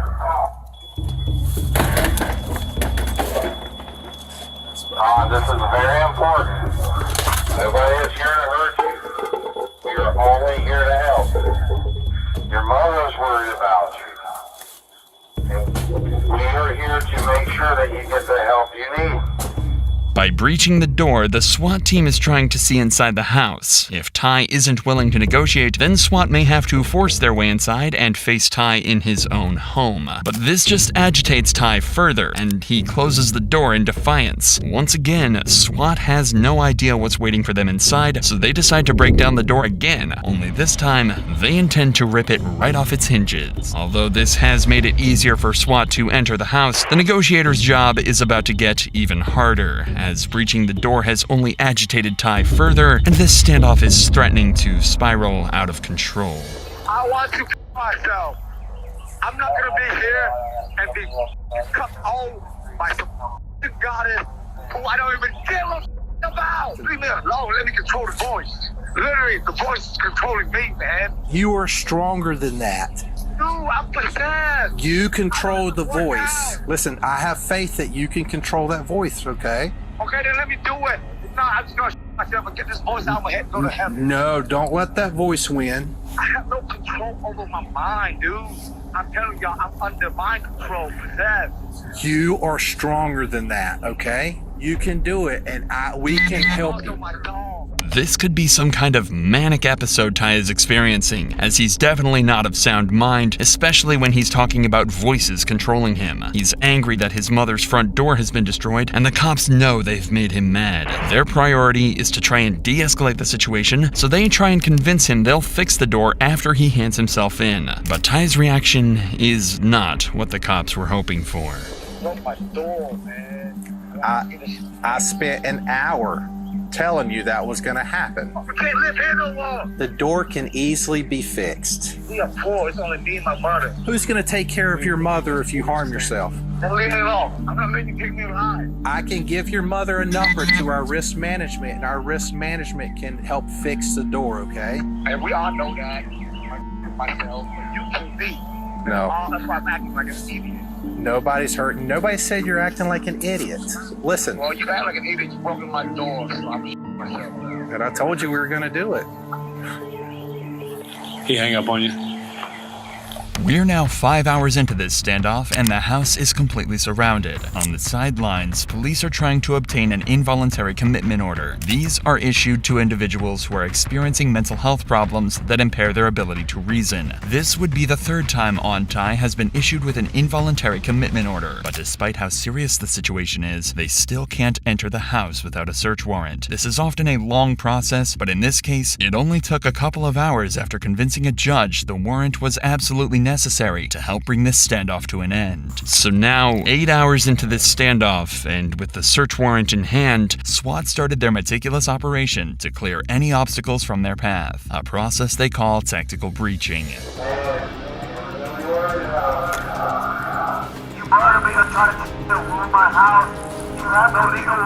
Tactical breaching is more than just breaking down windows and doors, as it allows easy access to the house and allows police to see inside the house. But it's still not safe for the officers to enter the house, as Ty is still hiding and armed with a gun. There's only one way to see inside the house without putting lives at risk, by using the latest technology to their advantage, like drones and robots. Alright, well, we're sending a robot in up the steps if you can. She can't get around all the time. I'm in the living room, so I had to go through the garage. Okay, alright, sir. Well, hopefully you'll get the drone up. So this is what the living room looks like. Police robots have been around for decades, but are limited to low ground. With Ty hiding upstairs, police need to utilize one of the newer members of the team, the drone. First developed for military purposes, drones have become increasingly more popular with police departments all across America, just like here in Charlotte. I'm doing what I can to push my way through. Robots in the laundry room. A lot of junk though, trying to push the stuff out of the way.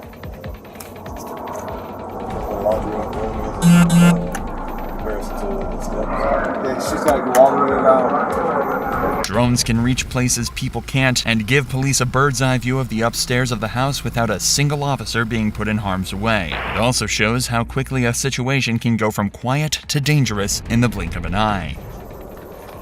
I could try to push it through the front door, but I can't promise anything. That drone has just been destroyed, but now police know exactly which room he's hiding out in. After a second drone is destroyed, Ty suddenly appears at the front door of the house and he's armed with a handgun. What he might not realize is he's in the targets of several sharpshooters who are scattered around the area with various views of the house, ready to fire if Ty presents a threat to them, their fellow officers, or anyone else in the area. Just trying to put the door back up, it looks like. Gun in his left hand. Shot out. Shot out. He went back up the steps. That was just a warning shot, after one of the sharpshooters perceived Ty to be a genuine threat. But the warning shot did its job, and Ty retreated back into the house. After he returned upstairs, he called 911, initially claiming he'd been shot. It turns out he was lying, but during the same call, he told police he was no longer on Ty and had become Lucifer. Charlotte 911. I saw the police shot a person because he was holding a gun and pointing at the police. And the police shot him. He's dead. I need to make a police report. Okay, well, where are you at so we can make that report? I'm in heaven. Oh, okay. I'm a go. Yes, my name is Lucifer. This was one of 4 different personalities he's taken on over the course of this standoff, and in order to keep him talking, police will play along and call him Lucifer. But any hopes that they have of ending this standoff before nightfall are slipping away as negotiations come to a standstill. This is Lucifer. Can I help you? Lucifer? Yeah. This is Hong. Are you okay? I know you are. Yeah, I'm an angel of God. Of course I'm fine. Okay. I want to help you, Lucifer. Lucifer, where are you? He went upstairs and called you for help. Ty may be in need of the kind of medical help that these cops can't give him, but that doesn't make the situation any less dangerous. It's now 10 hours into this standoff, and the tactical breaching continues. 2 vehicles in the driveway are removed to prevent the suspect from making a quick getaway, and more windows are breached around the house as the standoff goes into the night, where Ty continues with his bizarre exchanges with negotiators. Take all the windows out. I'm telling you, I'm an anarchy. I don't demand nothing to leave. Get out of my house. I don't need it to leave. Stop talking to me. Okay? I don't talk to the police. Yeah, stand by. He's got the window open, kind of looking out towards my direction. I'm on the megaphone. There's no talking. You are doing is illegal. I have the right to practice religion. Leave me alone. This incident has now been going on for over 13 hours, and tactical breaching has removed most of the doors and windows. Negotiations continued into the next morning, but they couldn't get Ty to give himself up. So SWAT turned to their arsenal of other tactics to continue the effort to bring this standoff to an end peacefully, including the smoke grenade. All right, you ready? All right. Move.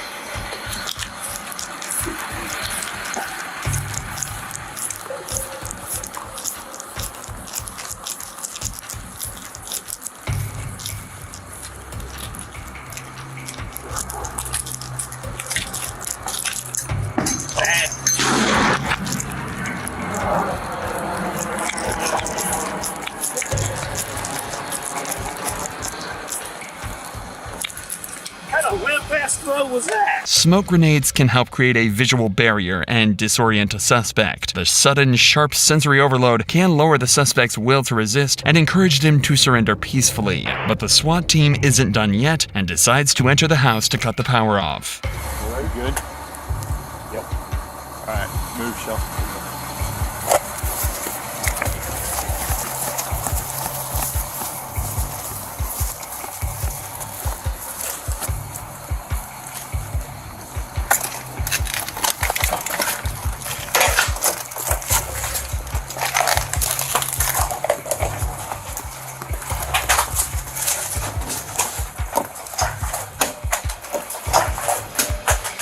This tactic serves 2 purposes. Firstly, it solves some of the safety concerns, as electrical equipment and lights will be deactivated to prevent accidental fires or explosions, especially when the suspect has firearms. With the house now a complete wreck, a small fire could prove disastrous and engulf the whole house in minutes. Cutting the power also adds psychological pressure, as removing electrical equipment the suspect may be using could leave them feeling isolated and alone, especially during the night. But despite their best best efforts, Ty refused to leave the house at all, and it was starting to look like this standoff might never end. But then, at 1:18 p.m., an hour after they cut the power, Ty was seen coming downstairs. This is the moment SWAT tried to bring this standoff to an end with the help of OC powder chemical munition, better known as tear gas. The effects of tear gas on the body included unbearable burning sensation in your eyes, nose, and on your skin. This is exactly the kind of experience that was waiting for Ty if he went back upstairs, where they've just fired it. For the first time since this 30-hour standoff began, this prompted Ty to come out of the house and confront SWAT face to face. Police will always try to achieve a peaceful resolution in cases like these, but as they have been for the last 2 days, they'll be ready to shoot if Ty opens fire. I got you, I promise. You're good, come on. Yeah, stay on the phone. You can stay on the phone, come to us, come on. No, come on, you're good. Come on. Come on, sir, I got you, come on to me. Just be careful, you're good, come on. Yep, yeah, come on, you keep walking, you're good. Bring the dog with you. Come on. Oh, we're not, brother, come on. Yeah, your dog's good, come on. Okay, yep. Hey, I'll take over verbal so you can make a call on the other side. Keep coming to us. We're not going to shoot you. You keep coming to us. You're doing good. You're fine. Keep walking towards us. Keep your hands ready. You're good. You're good. We see your dog. We see your phone. You're good, Auntie. Keep walking towards us, brother. You're doing good. Can we move? He's facing away. Bang him and move. Yeah. Move. Get on the ground. I'm coming. Don't shoot my dog. I'm coming. Don't kill my dog, please. I'm coming. That's why I give you my bag. Don't shoot me. That's the handgun he'd been concealing in his clothing and could have been used at any moment. This is a perfect example of a SWAT team who did everything by the book and achieved their goal of a peaceful arrest. It may have taken 30 hours for this to end, but by choosing the right moment, they brought this neighborhood's ordeal to an end, with only 1 bullet fired and 0 casualties. Around 8:15 p.m. on a Monday night, multiple gunshots ring out in a quiet neighborhood in Kenosha, Wisconsin. Minutes later, at 8:19 p.m., 911 dispatch receives an alarming call from a man claiming someone just tried to kill him. Kenosha 911, what's the address of the emergency? I need medics and I need an ambulance. Motherfucker is hurt. What's the address? 1324 56th Street. I've just been shot. Is that a house or an apartment? It's a house. It's a duplex. I've been shot in the leg and possibly the arm. The shooter is in the apartment next door, and I know he's got felony warrants out of Ohio or New York. Following this call, officers are quickly dispatched to the scene. The caller also warns them that the gunman may have felony warrants out of state. At the time, it sounded just like another detail in a frantic call for help, but it was really a glimpse into someone far more dangerous than police expected. Just minutes later, police officers arrive at the scene. Almost immediately, they hear a woman screaming outside the duplex. Hey, we have a shooting right here. Let me see your hands! He's in the house? Is he? Who's shot? Who's shot? What? Show me your hands! Where is he, Luke? Come out here. Come out here. Okay, who got shot? I think they got the back. Okay. There's Johnny. Is this all one house? No, that's 2. Okay, where do we get to his unit? Hang on. No, where do we get to his unit? I need to know that. Where do we go? Yeah, you gotta tell us so we can help people. Spit it out. The guy that was shot? Yes. He's in the second where the light is. The second where the light's at.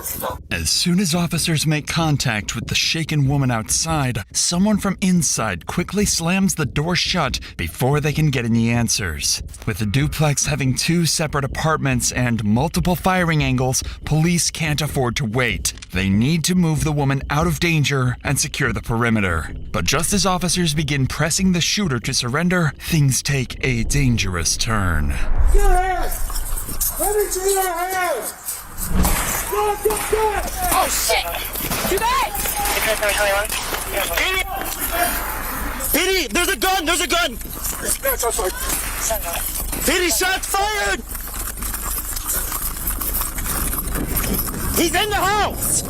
The gunman suddenly opens fire from the window, forcing police to scramble for cover, with Officer Luke and his partner retreating to the west side and Officer Bray diving behind a car directly in the shooter's sights. It offers some cover, but leaves her dangerously pinned. But in the scramble, police left the woman they'd just spoken to completely exposed in the line of fire. Officer Luke quickly realizes she's still in danger and they'll need to get her out before the situation escalates further. Get that lady out of there! Get the lady out of there! There's a lady in the house. We have shots fired. He's firing out the window at us. Get the cover. Get the cover. He's at the front of the house on the south side of the road. With danger escalating by the second, more backup units race to the scene, and within minutes, multiple officers swarm the neighborhood, unaware that this is just the beginning of a deadly shootout, one that will put both officers and civilians at fatal risk.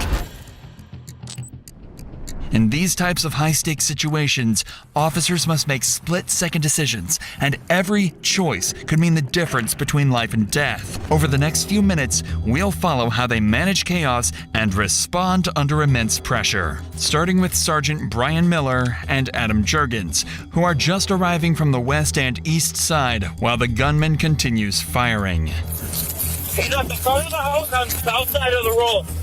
Where's he at? Where's he at? Tender front of the house, outside the road. Where's he at? What house? What house?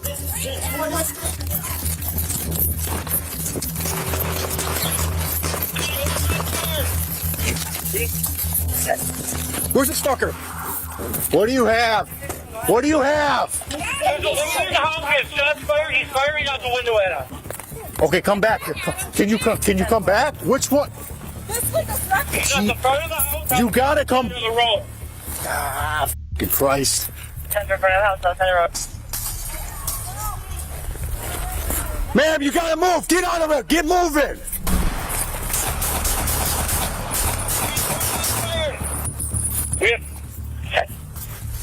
Where is he? First outside, 2020. He's in the window. Second house. Second house upstairs or what?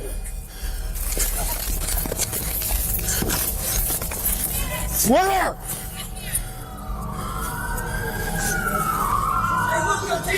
All right. He was in the front window, yeah. Clearly, the situation facing officers is extremely unpredictable. The gunman has already fired from 3 exposed windows at the front of the house and another on the east side, where Sergeant Juergens returned fire. On the west side, 2 more exposed windows are accessible to the shooter, as well as a garage and a back exit officers don't even know about, giving the gunman even more ways to slip outside or stage an ambush. But in the midst of all of this, there are 2 urgent problems at play. First, police think they're only dealing with an active shooter, but there are hostages inside the house and officers have no idea yet. Second, Officer Bray and the civilian woman remain trapped and exposed to the shooter's sights. The longer they wait, the more likely they'll be caught in the crossfire. Hey, Bray, can you move? Can you come back to me? I can't! 495, do you have the shield? We have somebody that's stuck right in front. Shield's in the squad. I'm up on the front corner.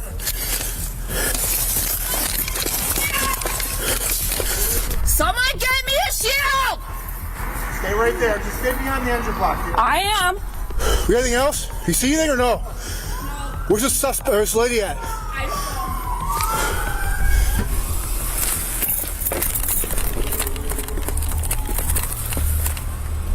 Tender.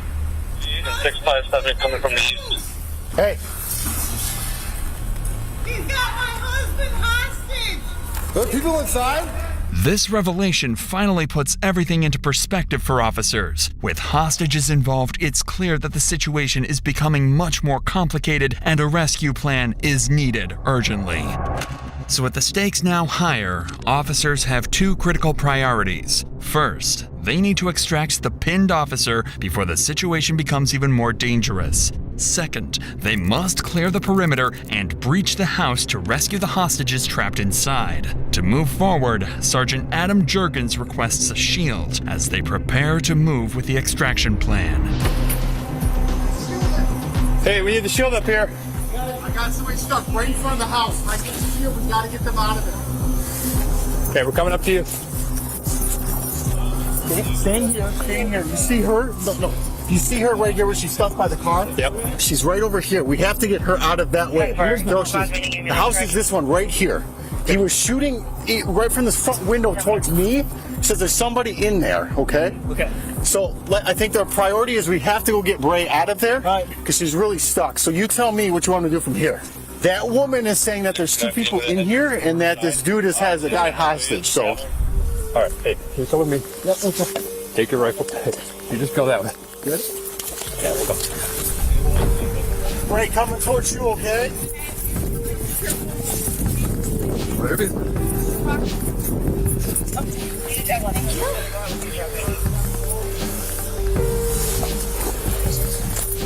Hey, we gotta get out. Let's go. Ready?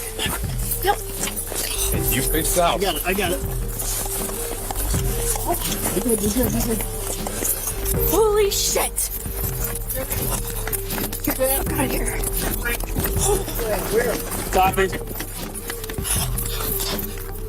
Fortunately, the extraction goes smoothly and Officer Brittany is pulled to safety. Though the real danger is still far from over. By now, multiple officers have surrounded the house from both the east and the west sides, with additional backup units arriving from the east end. But things are still dangerously unpredictable, because in the middle of all of this chaos, CCTV captures a car pulling slowly into the parking lot near the house, seemingly oblivious to the active gunfire unfolding just a few feet away.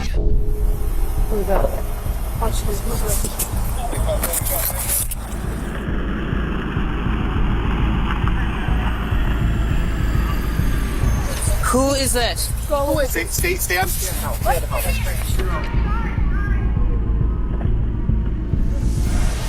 Get the fuck out of here. Leave. Right there. I don't give a fuck. Move. Get out. Fucking shooting across the street at us. You're not paying any fucking attention. With the civilians swiftly cleared from the scene, officers refocus on the real danger ahead. They need to extract the civilian woman still stuck at the corner of the house, and then quickly devise a plan to confront the gunman without risking casualties. But as officers begin coordinating their next move, the gunman is already preparing to do something far worse. Something that will force police to act, whether they're ready or not. Go ahead. Come on.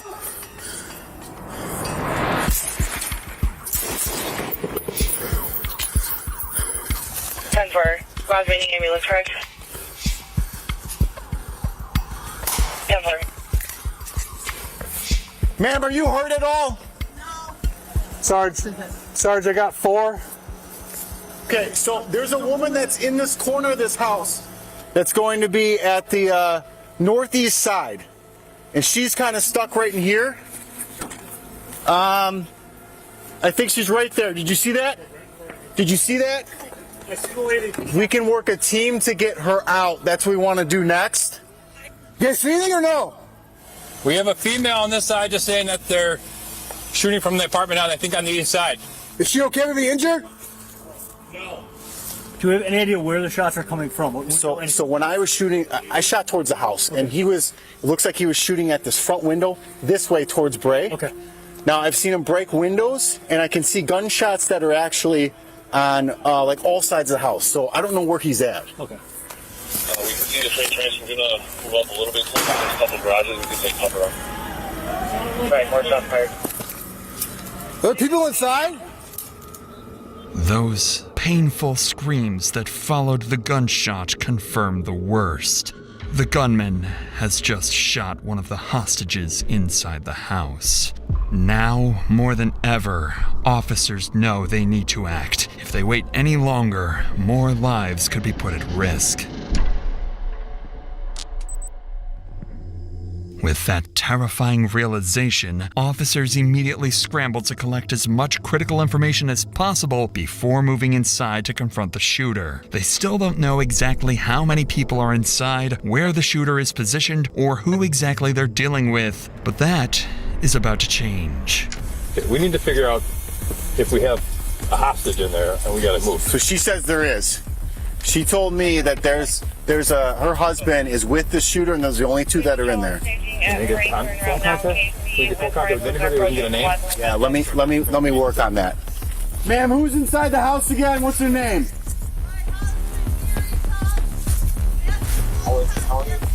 Matthew Lopez, got it.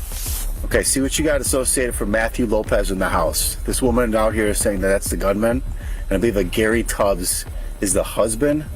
She's saying he's stuck inside with him.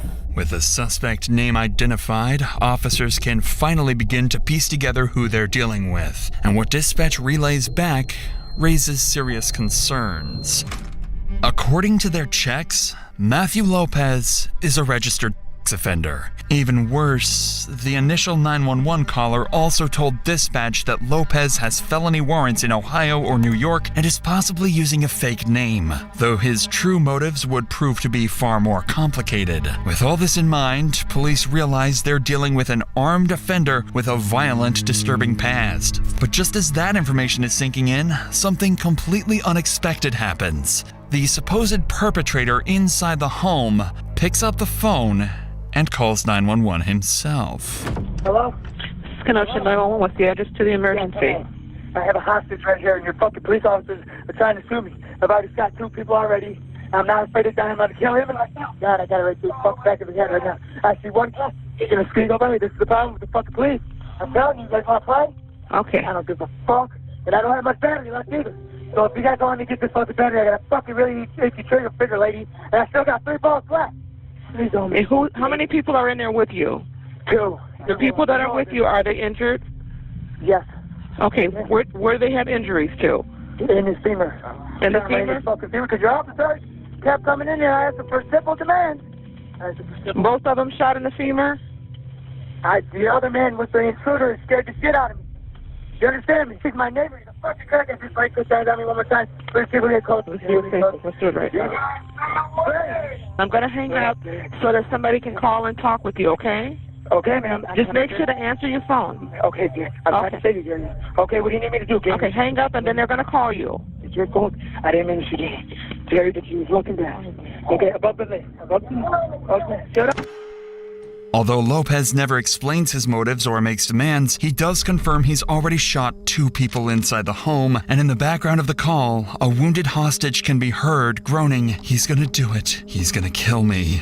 So with hostages already bleeding and the gunman threatening to kill, the margin for error is razor thin, and the choices police make within the next 10 minutes will determine who makes it out alive and who doesn't.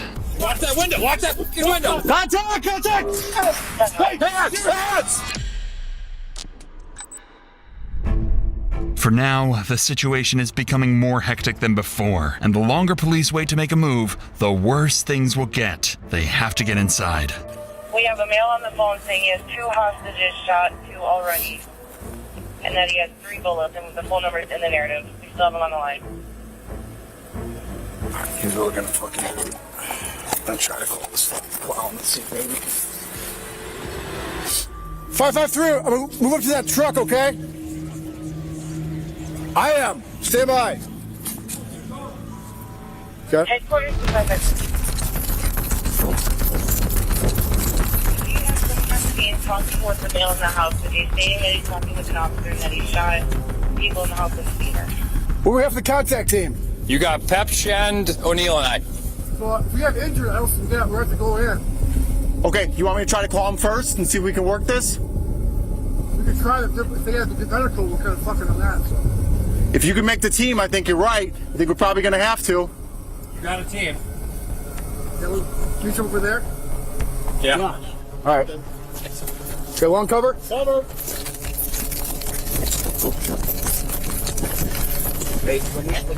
At this stage of the standoff, multiple developments are happening behind the scenes. Negotiators are patched in, calling Lopez's phone and trying to draw him back into conversation as the perimeter tightens around him. Medics are staged just blocks away, waiting at a nearby elementary school. And around the neighborhood, roadblocks are set up to keep any more civilians from wandering straight into the middle of a gunfight. With all these precautions in place, officers on the ground prepare to make one final attempt to reach Lopez and push for a surrender. Keep doing your thing, but I'm going to try to call him too. You guys, 2 or 3, I think, go over here on the northeast corner of the house. If we can move these guys up around here, around the trees, and try to get them out, I think that'd be beneficial. This is a multi-fucking, this is a weird, there's 3 doors? Fuck. I think the one on the east is a different unit. The big one on the south here. So that window on the southwest has rounds through it, it's shattered. If we can get a rifle there, and somebody just go in the front, probably the best option.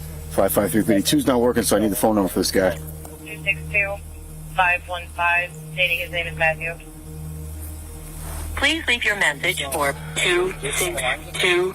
Will he come out? Well, it just went to voicemail. With Lopez's phone now going straight to voicemail, any chance of negotiating a peaceful surrender is gone. Officers realize they can't wait any longer. It's time to go in. Sergeant Brian Miller coordinates a contact team. Their plan is simple, but high risk. Enter through the front door with a ballistic shield, neutralize the threat, and extract the hostages. At the same time, other officers are instructed to reposition and cover additional angles around the perimeter. Officers know this is extremely risky, and once they breach the door, they could be walking straight into a gunfight. All right, well, let's get moving. Let's get a shield team. O'Neill wants you, I'll walk up with it, split off, and take that window on the southwest side. Got it. Ready? On you. We're trying to make contact, so. Keep trying, but I don't, you know what I mean? I don't. Well, the clock's going. So. Yep. Who's got the shield? I got the shield. All right, what's the plan? Where are we headed? Front door. Run. Right there where the mailbox is. O'Neill's to take it to the window that's cracked on the southwest side. I see it. Yep. Right next to the door. Yeah. So peel off, Sean. Step or move up. Your right side and left side of the shield. All right, nice and slow. Jurgens, you want to left. Tell me we're moving up. All right, ready? Yep. Ready. All right, moving. Nice and slow. I got the window just to the left of the front door. Copy. Figure that window? Got it. That's what's window. Peel all the way around the corner. Okay, keep moving up. Stay off the radio. Stay off the radio. Go up. Go up. Go up. There's one man that's right on. So peel up that wrong side. We need one. What do you want? What do you want? I want you to peel up the other side of the house. Okay, go ahead. Left side, move. I'll try to kick her, right? Kick it? Yep.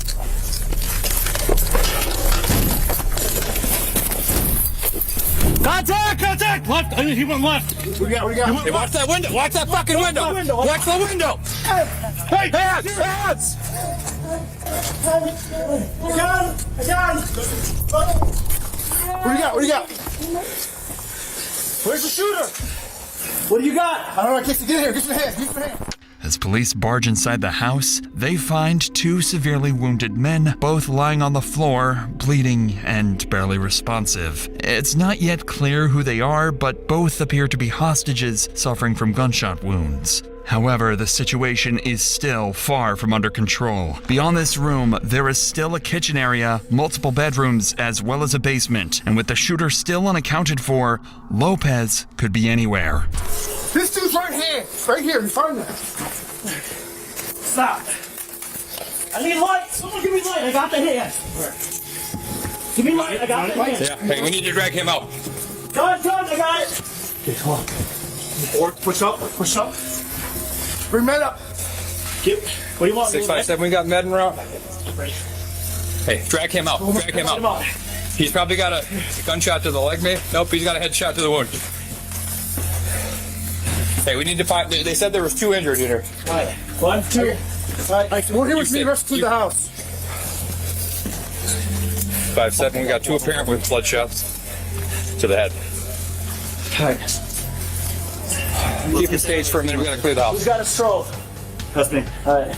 Okay. All right, let's go. You're gonna take this right, I'm gonna take a left. I got you.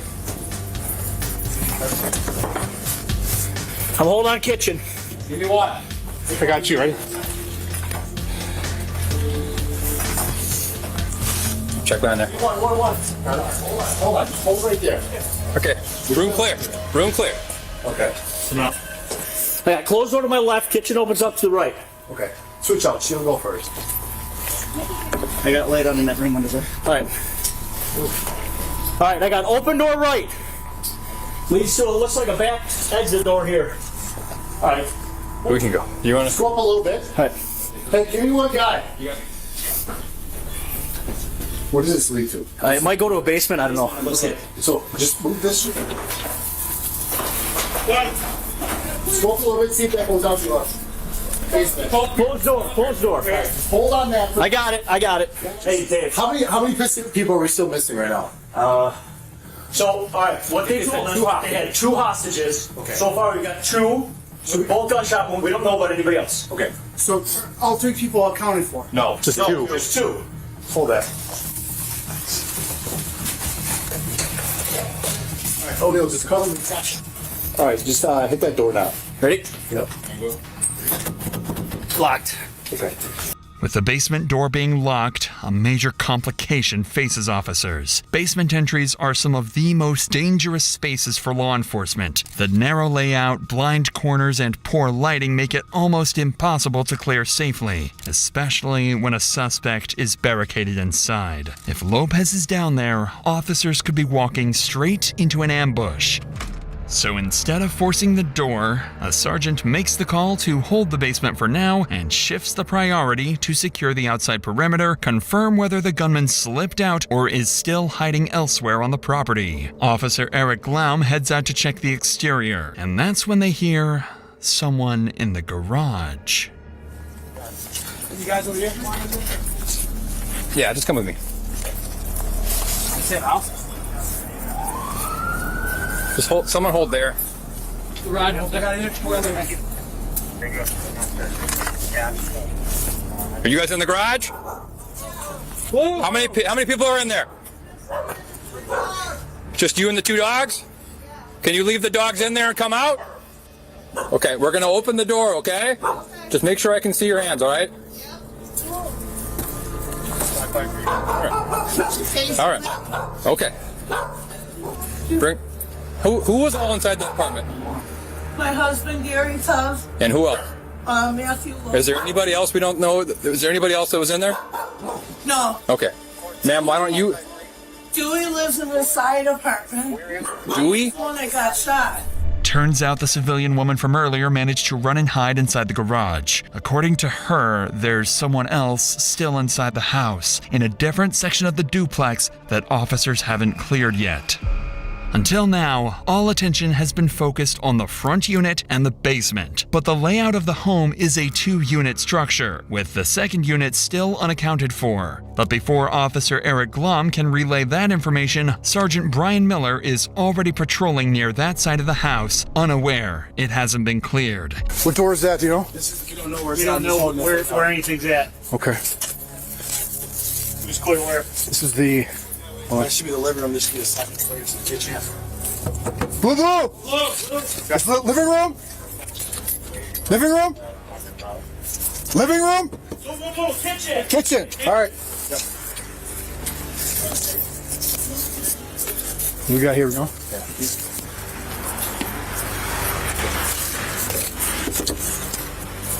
Blue! Police!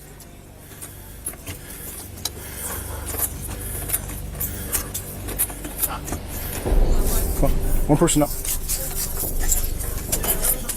Police department. What's your name? Sergeant Miller. Hi. Come on out here, guys. I'm trying. I'm shot. You're shot where? In my leg. Okay. Anybody else in here? No, just me and my dog. All right, let's go out. Okay, I've got officers right here by me. Okay, thank you. Leave the door open. Come on out. Come on out. All right, bye-bye. Hold that. Okay, let's do right there on the step. Go ahead and shut my door, please. You don't let my dog out. Your dog's gonna be fine. He's friendly. Who else is here with you? Nobody. It was just me and my dog. Is this wrapped around the same apartment? No. No, He's shot. it's... Yes. Hey, so got 2 victims. We have the suspect. We're still trying to clear. What we got is that? We can't clear the basement yet. This is a different guy, different apartment. Okay. Watch that window, guys. Yep. Is that where he stays? That's where I do believe he's at. Inside the second unit, Sergeant Miller finds the same man who first called 911. He's also suffering from a gunshot wound, making him the 3rd confirmed victim extracted from the scene so far. But Sergeant Miller quickly realizes something is not adding up. Earlier, Lopez claimed there were only 2 hostages, but now police have found a 3rd victim. If this man is a hostage just like the other 2 they extracted earlier, that means Lopez might have been lying, and there could be even more people inside the house unaccounted for. Police proceed to check the unit but find no sign of the gunman. That leaves only one place they haven't cleared: the basement. Officers quickly regroup and head back towards the locked basement door, prepared to face whoever might be hiding there.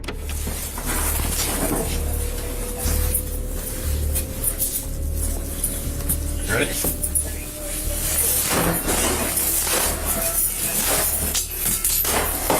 Open. Kill him. Opens down. Okay, get this shield up. All right, Miller. Yep. You go 1. 1744. Mike. All right, ready? 2 or 3, whatever you guys want. Okay, go. Ready? Follow. Copy.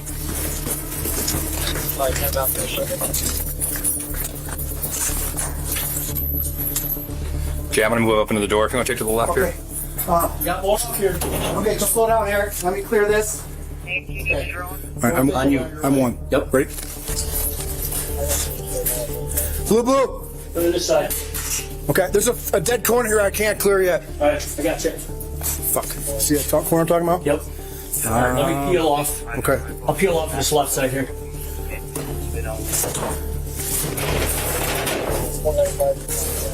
Clear back here. Oh, clear? What do you think?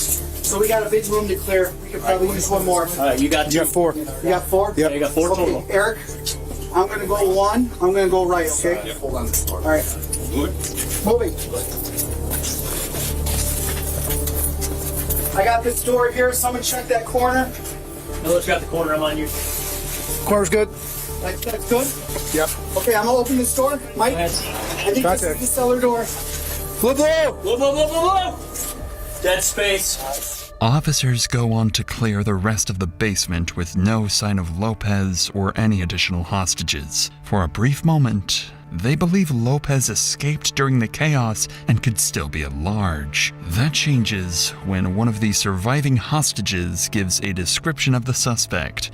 A Hispanic male, early 30s, heavily tattooed, wearing a green shirt. With that description, officers quickly realized Matthew Lopez isn't missing. He was one of the wounded men they already carried out earlier. He shot himself and was critically injured the moment officers forced their way inside. With the scene fully secured, Lopez and the injured hostages were transported to hospital for treatment. In the meantime, detectives got to work piecing together the night's events, why Lopez opened fire, and what his true motives may have been. What they discovered was a spiral of paranoia and violence. In the days before the shooting, Matthew Lopez had been living in the duplex with housemates after moving from New York to start fresh. But over the weekend, he disappeared with a friend to use drugs, came back agitated and paranoid, claiming he was targeted and drugged, that his phone was wiped, and ranting about a stolen kilo of cocaine. On the evening of December 19th, while others cooked and watched a movie, Lopez finally snapped. He suddenly grabbed a woman, pulled out a pistol, shouted about people outside trying to kill him, and fired 2 rounds into the ceiling. Investigators later confirmed the bullet holes above the living room area. As panic spread, Lopez turned the gun and shot one resident in the femur. When a neighbor stepped outside to investigate the commotion, Lopez shot him as well. Detectives later concluded that it was the peak of a drug-fueled paranoia spiral that made Lopez lash out at those around him before confronting police and turning the gun on himself. The injured victims were treated and discharged from hospital, but Matthew Lopez was later pronounced dead, and with him, the true motive for the Kenosha standoff died as well.